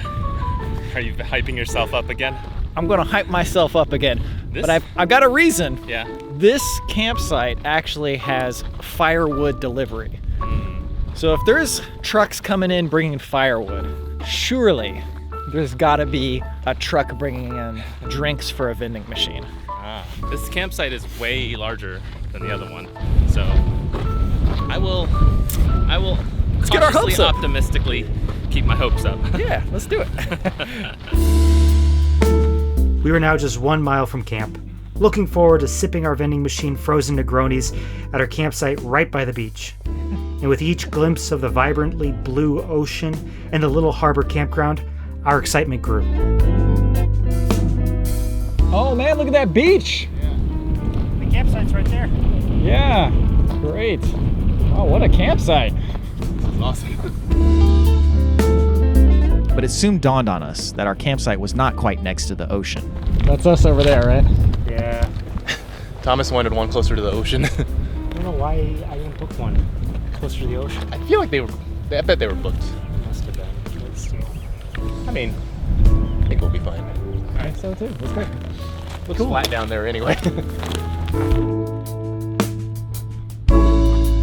Yeah, this is like a tropical resort. Yeah. This is a whole compound. Welcome to the Tiki Lounge. This is what these palms look like when they're actually manicured. Unfortunately, I think where we're staying looks much less Hawaiian.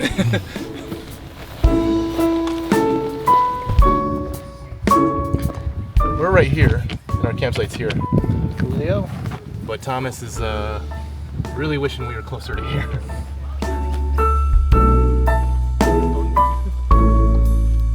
I mean, it's not as cool as the beach, but it is very cool. We got a little hummingbird feeder or something.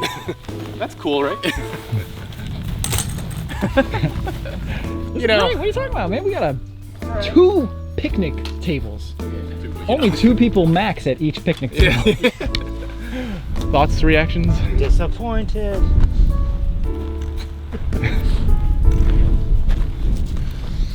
No reaction? No reaction. Even if it was at the beach, Bryan would be like, no reaction. My body has transcended reactions. Humans are bound by their emotions and reactions. In order to ignore this He has no such pain, weakness. I must go beyond human. He has no such weakness. You know what I think will cheer us up? A nice dip in the ocean. The Pacific Ocean. Look at this fire pit. This is like a nuclear reactor turned into a fire pit. There was no vending machine, it wasn't next to the beach, and our hummingbird feeder was actually just a wasp trap. But the campsite was actually very nice, with good tables and a decent amount of shade. These are just as soggy as I thought they would be. Yep, tastes exactly what I thought they would be. They're no better or worse than I thought. Yeah, yeah. So. Besides the inevitable food poisoning, this is great. Hey, we got the tent set up. We are in relaxation mode with the shorts and flip-flops. We're ready to go to the beach. Or just keep, well, I'm ready to just sit. Morale check. I don't want to move, so morale's fine, but not ready to do anything yet. That's fair. It's only 5:10, so we got plenty of time till sundown. So we don't have to rush to the water. Lots of time. Near our camp, we spotted a flock of Catalina quails scrounging around. Catalina quails are a subspecies of the California quail that are endemic to this island, and their distinctive crest accentuated their lively behavior.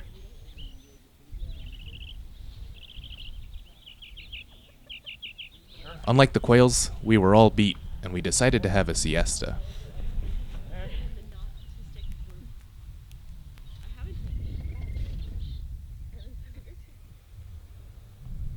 After that, we headed to the beach, which ended up being only a short walk from our campsite.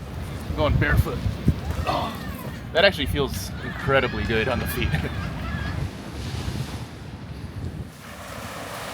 The soft sand against our feet and the calming waves of the ocean seemed to wash away our soreness and fatigue from today's long hike, rejuvenating our spirits.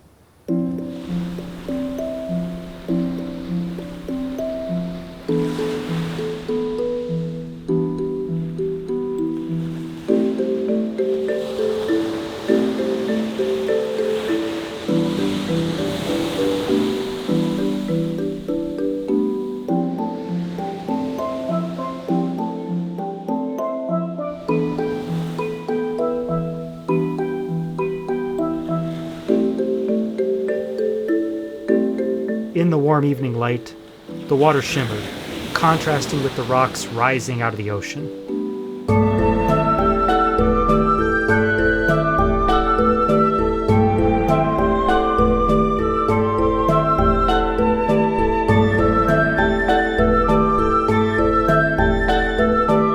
The beach was bisected by a unique and colorful rock formation known as the Whale Tail. Seeing how much color there was in this arid, desert environment was awe-inspiring.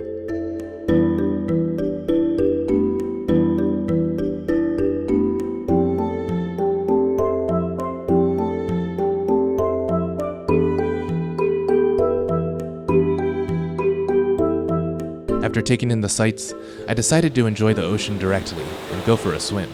All right, I'm gonna go in. I was debating it, but I think I'm just gonna dunk my whole body. So let's see how this goes.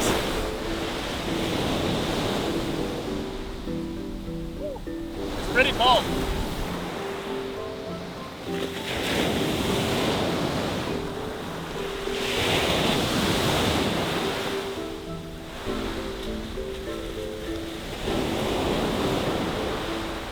Quite refreshing.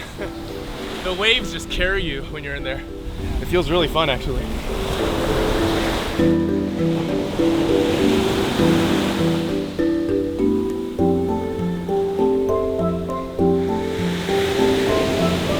After my refreshing dip in the sea, Thomas and I chatted about the trip so far.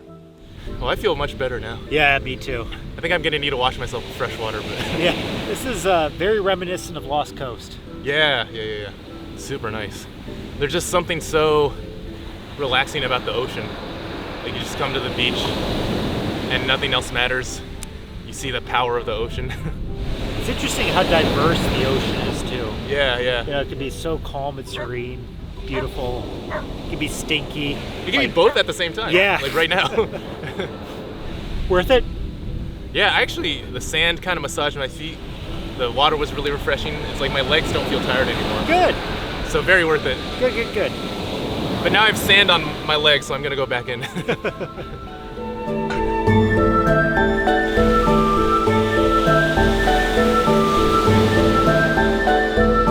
kind of tiring to swim in that. And it's also the saltiest ocean I've ever tasted in my life. It's like almost bitter. That's fun though. And the campground even had showers to wash off afterwards. You can even change the nozzle. There you go. After hearing about how nice the shower was, I decided to take one as well. Isn't that just like the biggest morale boost? Oh man, so good. You don't care like about actually getting clean, just the water on you is enough. Yeah, the feeling of it. After that, it was time for dinner. Okay, so this one is with the hanging Chad in here. This is Chad-less. All right, this is very important. Look at this stirring experience. Oh yeah, here, let me. Okay, now let's see your stirring experience. Come on, son. Yeah, this is one of the more ideal Chad situations. I've seen. Oh, look, your Chad's going all over the place. You're doing like 90% Chad management, 10% stirring. Did you already get that? Leave no trace. We got a Chad on the ground. This is a violation of the leave no trace principles. Let the record show this Chad was on the ground. This is Thomas's. Unaccounted for. Hold on. I smell foul play. You're pro Chad, so you're trying to sabotage me by not throwing it away. Where is your Chad? It's in the trash where it belongs. Whoa. If we didn't have a trash can here, where would your Chad be? It would be in my trash bag in my backpack. Unlikely answer. That's convenient. I know where my Chad is at all times, and it's dangling.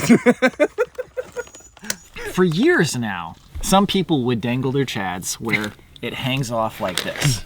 So it's technically open, but it's still connected, And it's a beautiful Chad. And that, I think, is the inferior way to do it. If it's liquid or powder, you have to take this all the way off. Okay, what is your argument for leaving it on? The funny thing is I started undangling it past like several trips. But I would say this way you can keep track where it is. It won't fly off. So you have all your trash connected. I and think there's less to deal with. It might have to do with the kind of person. Robby's probably the kind of person who's immediately going to throw it away once he breaks it off. Andrew's not. Yeah. And so he would be like, oh, I might lose this. Well, Robby, I'm glad you asked this question. I've got a 3-point plan to tell you why you're wrong here. Okay, I'm ready. Bill. Part 1, you don't want to lose that. As wilderness backpackers, we have This was yours that was on the floor, and you lost it, so I can see why you would say that. We have a responsibility to leave no trace. Point number 2. Have you noticed that when you pull us off, there's that little bit of extra tug? Oh, that's a good one. And have you noticed that sometimes when you have to pull that off, it explodes the whole bag? The zip is unzipped initially. Exactly. Exactly. So you take about like I'm going to say a 10% gamble that every time you got to yank that Chad, you're going to have an eruption of food from the inside here. Dude, what's point 3? Point 3 is you're wrong. Now, my question is, who actually cares about this? I do. I care very much. I'm gonna have my Chad pointing in order. Oh no! It's encroaching. I got the breakfast scramble. Got my beef stroganoff. I got the lasagna. Oh, this was from Dean. Thank you, Dean. Thank you, Dean. So after our substantial lunch, is everybody's hunger spice renewed? A little bit, yeah. Oh, we got a couple of treats, right? Yeah, we do. All right. I got one treat that I picked up at lunch today. It's for Andrew's birthday. Ooh, thank you. It's a dirt cake Rice Krispie treat. With little substantial. Little gummies on top. Yeah. I've also got these candied orange and lemon peels from Croatia. It's the only place you can find these on the earth is Croatia. What? I'm just kidding. But I'm sure that's not true. It's fake. Oh, this is like a Rice Krispie. Yeah, that's what I said. Oh, I didn't hear that at all. I was too busy looking at your chats. Ding, ding, ding, ding. Wow. This is like homemade too. Whoa. So is that a gummy worm on top or something? Yeah. Yeah. Oh. Which Robby does not like. No thanks. I see why you wouldn't, yeah. I thought it was supposed to be like a carrot cake, and it was a carrot on there or something. The gummy worm does clash a little bit. But Yeah. These fancy Rice Krispie treats, I actually think they look better than they taste. How much was this? Expensive. Okay, then that changes everything. Yeah. Let me guess. $5. I was gonna say higher than 5, but not that much higher. It's higher than 5. $8. Higher. $10. $10. $10? Wow. I didn't know it was $10 until you bring it up. I was like, We done got fleeced. all right. Orange peel? Oh, there's a lemon? Yeah. Where's the lemon? I've had these before too, but not Orange first. Not first. Okay. Oh. It's actually quite refreshing. Great, yeah. Oh, that's great. Perfectly sane food. Like the flavor is very strong. It's like a orange candy, but it's got a little more bitterness because it's actually a orange peel. Yeah. which is good. It almost tricks you into thinking you're eating the fruit. Lemon? Yeah, lemon. Oh, mine's a little tougher. This is a separated Chad I can get behind.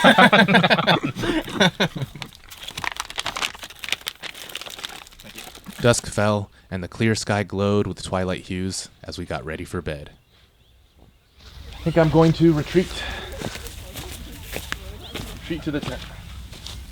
It had been a long day, but our evenings spent at the campsite had been the perfect way to wind down.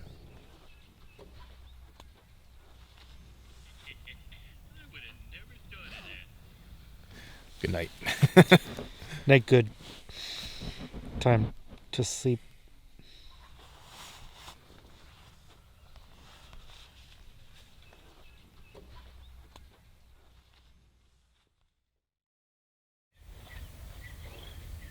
We awoke early in the morning, as we wanted to beat the heat and exposure of the midday sun during the beginning of our hike, which involved a long, steep uphill. We also had to catch a ferry by 4 p.m. today, so we wanted to give ourselves plenty of time to hike to Two Harbors, our end destination. But first, some morning beverages were in order. Look, dangle this Chad. Then as I pour, look. Well, this time you see we're just getting all caught up on the Chad. Like, I'm missing precious particles in the Chad now. Like, look, it's getting all over the Chad. Robby just had dreams about dangling chads all night. Wait, how did everyone sleep? Not bad, actually. Good. I slept okay. The shower did wonders. I feel like that broke the second night curse for me. No, for me, I had the curse. Like, I could only sleep on my side for some reason. I was rotisserie chickening. I was also dehydrated. I actually had a dehydration headache. That's surprising. You didn't get any dehydration headache this time? Yeah. I was like, the headache that I had, I was like, Bryan for sure is suffering. But that's good. Here, you put this in here so it's fancy. Are you trying to warm it? Yeah. Just trying to warm a clip. Like it's Might as well roll it in the dirt a little. Stroop bottle.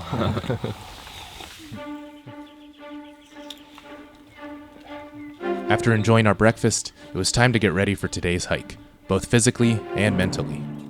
We broke camp and packed up our gear, all while the first section of today's big uphill hike loomed in the distance.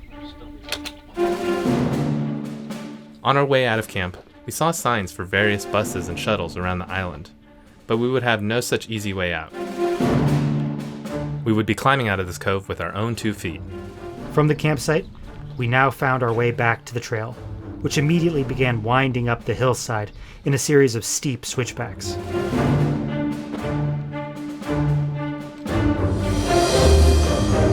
Thankfully, the hike was fairly easy so far. Although there was no cloud coverage today, the morning coastal air was still cool and refreshing, and the scenery grew more stunning with every foot gained in elevation.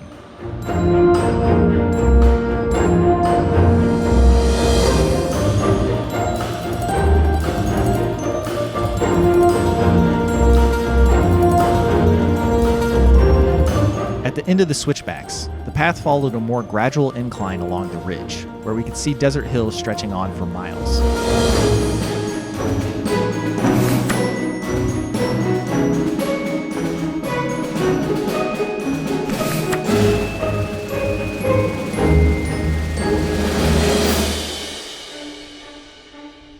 Although it was our final day on the island, it seemed like we were now experiencing the best scenery it had to offer.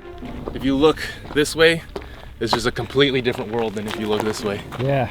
But I think in the distance we see 2 harbors already. I mean, obviously it's still far away for us, but at least I see some boats and stuff. Yeah, we'll be exiting 2 harbors on the other side. This is the south side. Hence the name 2 harbors. Oh. These old fence posts are really interesting. Must have been keeping something out sometime. Oh, you can see there's like more posts all the way in the distance too. I'm really curious what that crater is up there. Yeah. Looks like there's a huge landslide. Yeah.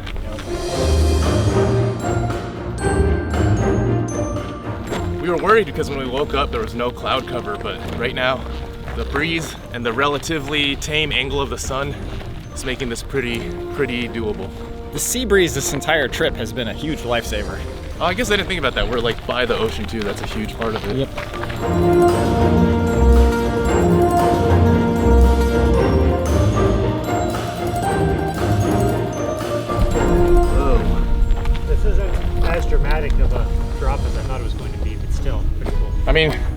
Stuff definitely has crumbled Yeah. and collapsed though.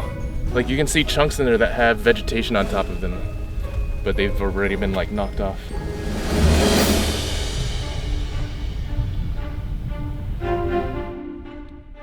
We weren't entirely sure, but we saw some signs that this crater wasn't always here. You can kind of see where this trail used to be. I think it used to just cut across, but it's been all grown over with the grass, and clearly it's been a while, but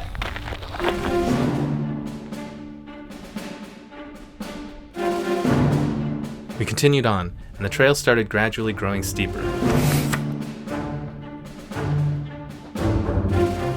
Wow, we knew this was going to be a heck of an uphill this morning, but it's pretty unrelenting.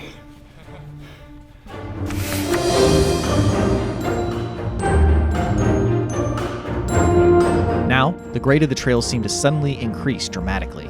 That looks almost like it's straight up. Look at that. it's getting really steep, but so far it hasn't felt too bad to me, at least.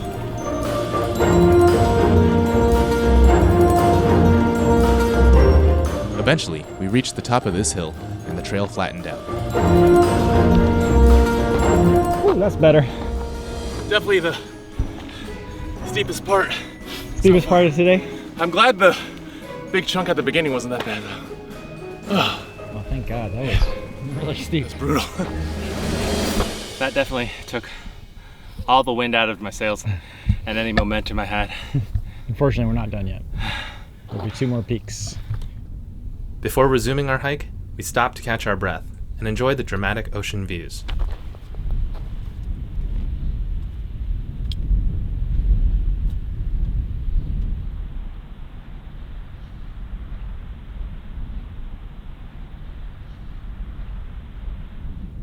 And then it was time to continue on.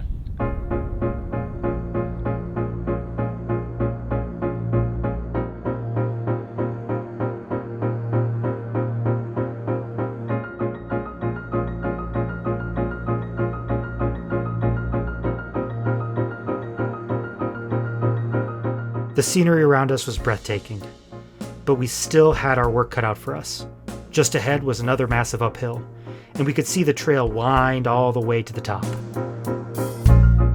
Okay, being able to see the pain ahead of time. Moralizing or demoralizing? Well, it's not moralizing. I don't think it's demoralizing, though. I think it's just good that you can set your expectations. Like you look at this, you're like, this is gonna be tough, but I know what I'm in for. And of course, there's a bodega at the top, so. Yeah. You know we're gonna be bodegaing it up right there. John Bodega. The path now wound downhill, as if to mock us before this final large climb.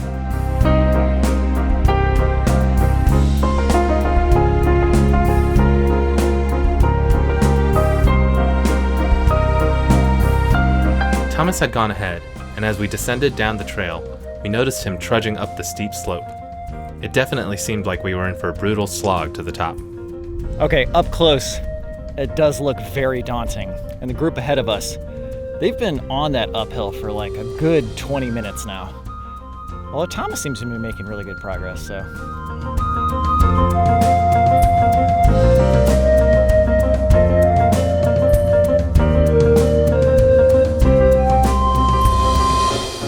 You definitely start to feel it immediately. There is no gradual feeling.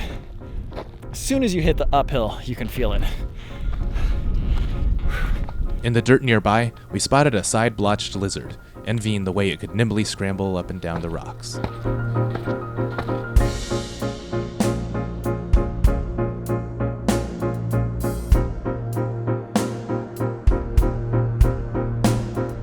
Like the steep terrain in front of us, the sun was rising higher in the sky.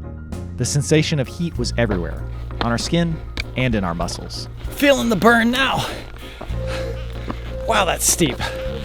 Ah. How's it going? Pretty steep. Almost there, though. Just gotta do one little step at a time. We persisted on with our difficult ascent, and every so often, the trail rewarded us.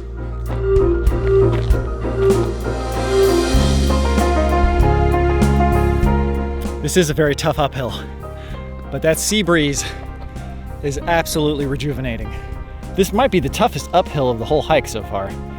First day was a little rough, but this is probably steeper. Still feels like we have so much to go. Oh yeah, that's the stuff. It was tough, but to reference your question earlier, seeing all of it definitely is better because you have your expectations in check. This really looks like it's just a step below climbing. If it were any steeper, you'd have to get on all fours. Yeah. Okay, let's just beast the final end. Feel the burn, feel the rhythm, feel the rhyme. Woo! Out of actual peak. That's pretty much it, kind of. We had finally made it to the top of our big uphill climb. Now, the trail dipped down and back up to the true top. And although it was much more gradual, the actual final bit of uphill was not insignificant. I thought I could make it all in one go, but That was a doozy. hopefully you haven't been waiting a whole hour. Oh, that's good and good. Oh yeah. Oh. Woo! That's it for the ages. A most welcoming sight indeed. They put this here very strategically. Yeah. Oh man, that's great. The burger place had little jam packets. Have a peanut butter sandwich. Oh. That would love a little company. Oh man, this is the one situation where I will tolerate a dangling Chad. No, you have to commit. I don't know, man. That. All right, first bite.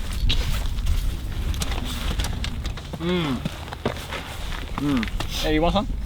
Take a bite.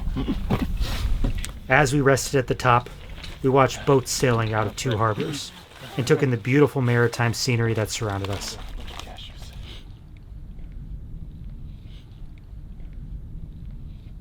Before long, we'd be making our way down to two harbors ourselves.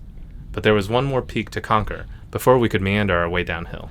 We've got one little dip down and up, and then it's all downhill after that. But that antenna, I think, is the true final uphill of the journey. With renewed energy and morale, we sauntered down the gentle descent. Along the way, we noticed more holes in the trail and realized there were bees flying in and out of them. First time I learned that bees can actually bury in the ground, I was in the Great Smoky Mountains, because they have yellow jackets that burrow underneath. And I think I stepped on a burrow, because I just remember there was a yellow jacket stuck in my shoe, stinging me actively. I just remember being like, get it out, get it out. And I was trying to shake it off and it was just stuck on my shoe. I think right after that I saw a black bear too. We're also just hit mile 22. So growing among these shrubs, there are these flashes of red, and that is of course the paintbrush flower, or as I like to call it, the wood sorrel of the West. It's what I've identified in every single Western episode ever. Is that one of the first plants you learned? I think so, from Les Stroud actually. Oh, right. Yeah. Now, the trail began another gradual ascent. That is the true last uphill.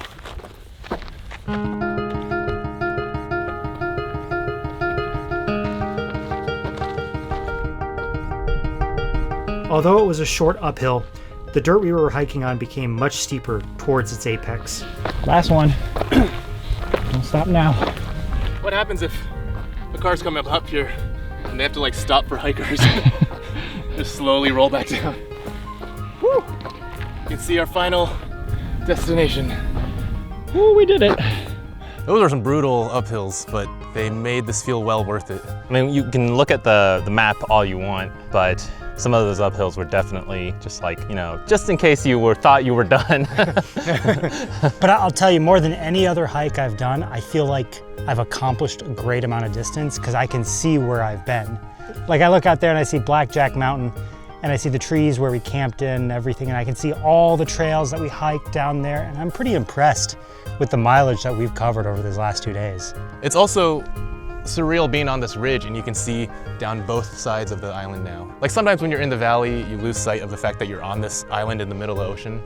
But up here, you really remember you're just out here in the Pacific Ocean. The sun exposure was as bad as I expected, but the heat level was actually way better. Yeah. Like with the sea breeze, it's super cool and super manageable. And then if you take a shower at the campsite, every day you can get the sweat off. I only did that one day, but the day I did it, I recommend it. Overall, the one nice thing was the trails are just very well defined, well used, so you never have to worry too much about narrow trails that are overgrown or just tons of rocks on the trails. So it makes hiking those parts really easy. Even though the hiking can be a little tough, once you get to camp, you can refresh, you can relax. You have a nice table to spread your things out on.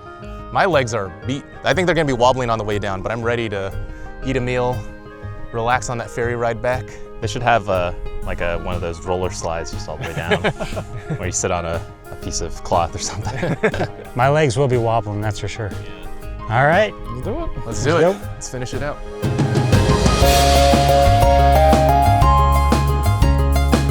The Trans-Catalina Trail had been an incredible hike, one that perfectly embodies the feeling of a cohesive journey from start to finish.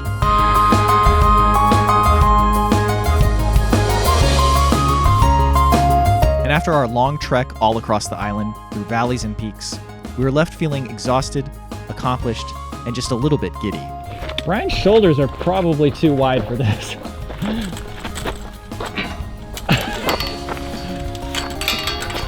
Just T1000'd it.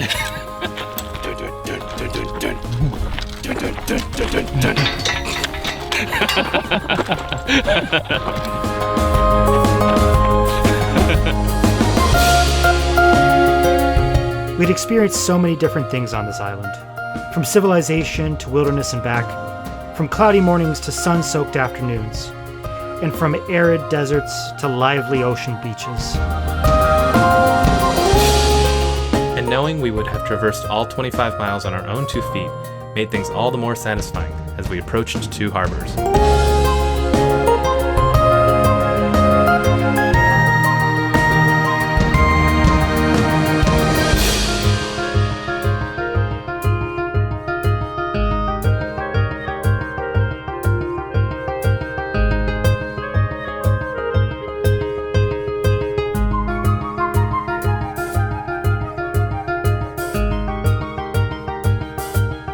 The closer we got to 2 harbors, the more people we saw, including some friendly viewers. Okay, I'm gonna give a shout out to my daughter Samantha, who is in San Diego right now, and Adventure Archives is the best. We love this channel. I'm so excited that we ran into these guys here on the trail. It's gonna make our vacation the best. Awesome, good meeting you. All right, yeah, thanks.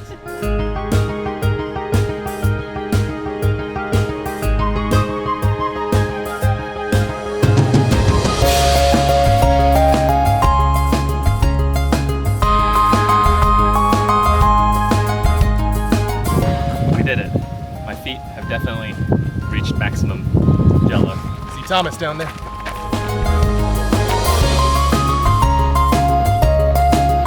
Free as a bird. Free as a bird. We ran into 2 viewers. Oh, cool. They sailed in here. Oh, no way, that's awesome. All right, we did it, y'all. It's a post-hike meal.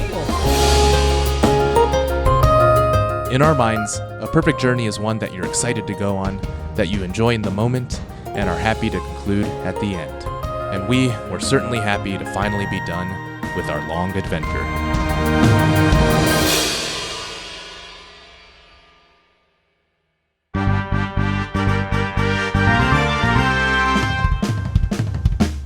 Thank you very much for watching. Hope you enjoyed the video. If you did, please check out our Patreon page at patreon.com/adventure. All patrons get early access to the videos, bloopers, and commentaries. We also have tiers for getting your name in the credits, copies of the soundtrack, Patreon exclusive photos, special shoutouts we do at the end of the episode. And for our $100 patrons, we have a new bonus, which I am very excited about. We will mail you an instant photo that we take during the trip. But each $100 patron will get an exclusive photo that will be only for them. So if that excites you, please check that out. In other news, we got a new t-shirt provider.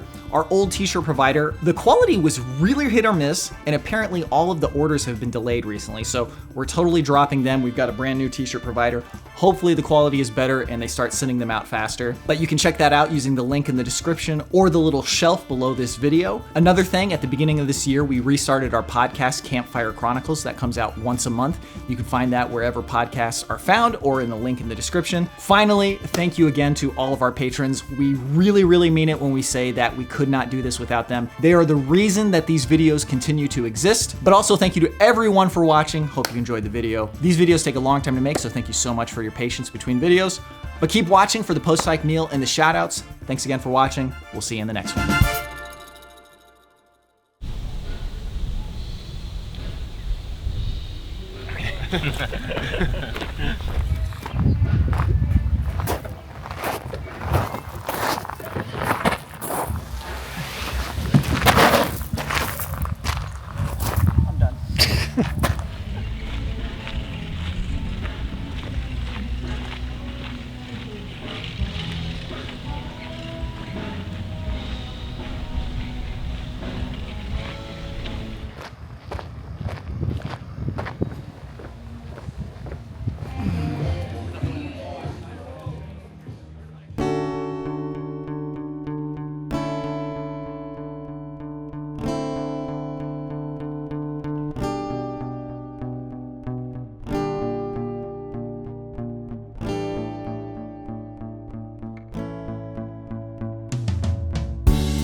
This feels like a real post-hike meal. It does. It does, yeah. Absolutely. Wow. Thank you. Keep on going. Wow. Good. So good.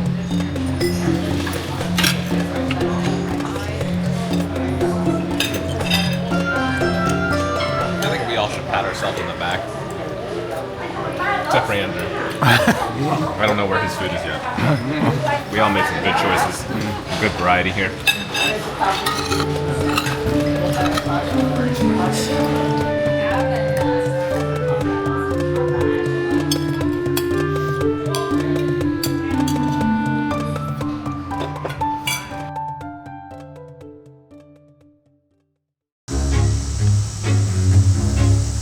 Hi, I'm Christian Curley, enjoying more of the best of the Midwest. You might remember me from such shows as Europe Through the Back Door with John Lorenus.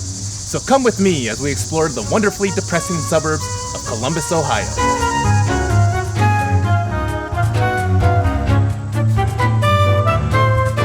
This wall was built decades ago in 1986 by the for-profit Masons. Their leader, Jackie Song, laid each brick by hand. Legend has it that instead of using the traditional 3% clay bricks, they used 2% clay from Indiana. Columbus's suburbs are home to many plants like this one, uninspiring people for generations. You'll also find many lampposts like this one, erected by Bryan and Ossie Yamagata dozens of years ago. Peoples whose bedrooms are nearby have struggled with insomnia ever since. Although a slight improvement from its neighbor Indiana, Ohio's roads are constantly under construction and filled with eyesores like this. Unlike the masterful architects of ancient Rome like Chalcigidritis, who completed roads within days, these projects often take years to complete. All this talk of ancient Rome has me hungry. Let's go explore some of the cuisine of Ohio.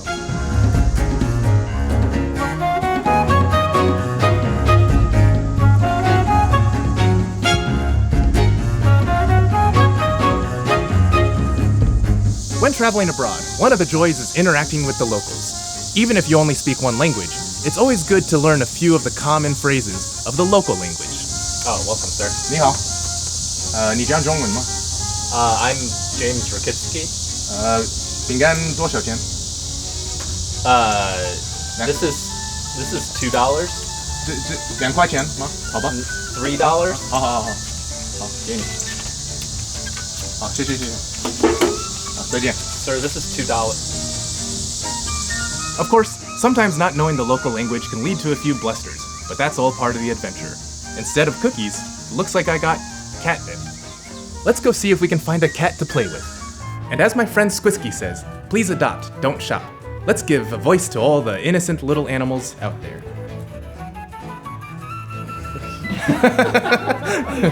People whose bedroom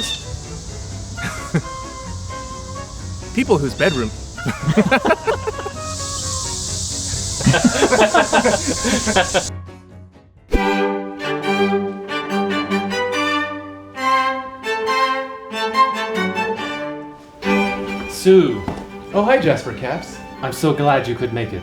And who is he? Your friend? No, this is my date. He's actually a lawyer. Well, does he have a name, or should I just call him Lawyer? Good one. This is Ace. Ton Ace. Ton Ace! Pleasure to meet you, Mr. Caps. You smell terrific. You know, I was just telling Sue that one of the first lessons we learned back at Stanford Law was that the modern proliferation of food poisoning claims against wealthy private homeowners, if one were so inclined, one could make a quite lucrative business over very little else. Oh, look, honey. There's the hors d'oeuvres.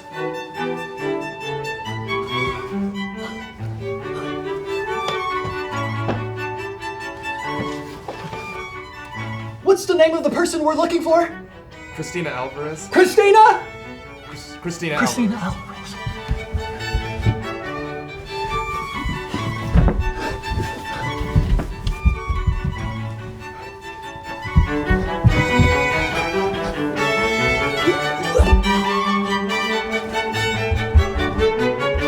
what is it?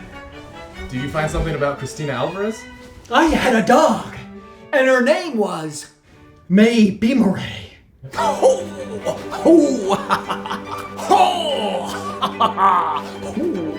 Good one. Ton Ace.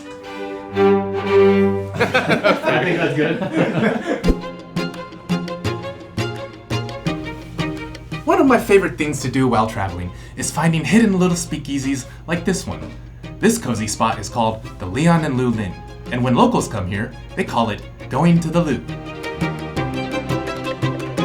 This cocktail was crafted by bartender Xinjian Huang and is frequently enjoyed by local socialites, Ren and Yvette, as well as Jenna Spitzer and Matisse Vakar. Delightful. You're looking good, Douglas Jackson. It's been a long time, General Sanwar One. About 18 hours ago, we lost a chopper carrying cabinet ministers Joey and Mella. We got a transponder fix on their position about here. So why don't you send in Bryan and Sarah Katune? What do you need us for? Because some damn fool accused you of being the best.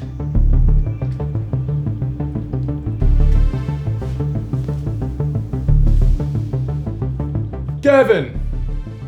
You son of a gun. What's the matter, Gavin Ryan? CIA got you pushing too many pencils? Huh? Had enough? Make it easy on yourself, Douglas.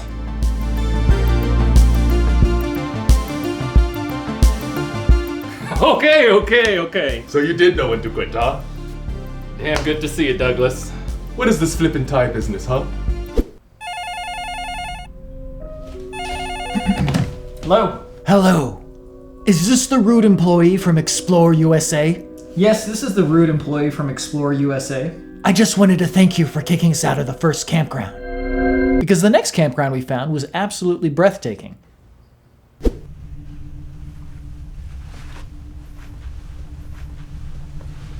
Hello. Are you Mary Sienkiewicz? Baking bread in Cincinnati. They must be Tamarian. I think I know how to speak their language. Baking bread in Cincinnati. Buttering bread in Cincinnati. Dan Vulcans at the Lou. Mary Sienkiewicz at the Lou. Dan Vulcans and Mary Sienkiewicz at the Lou. What a delightful example of how knowing a little bit of the local language can get you far through the back door. Thanks for joining us. I'm Christian Curley, and until next time, keep on adventuring. And remember, Thomas Sinnard ignoring the brownie at the Peg House. Remember when Thomas left without saying goodbye to Robby? Too good. It wasn't entirely intentional. Entirely. I was just like, oh man, that's funny. I had a brownie and everything. I was like, oh, we're all gonna share this brownie together. Thomas was gone. Ate the brownie without him. we saw each other from I saw far. you. Yeah. Me and Thomas had seen each other for like 3 weeks. Yeah, straight. That's true. We were so sick of each other. Not really, though. Yes and no. It made it work.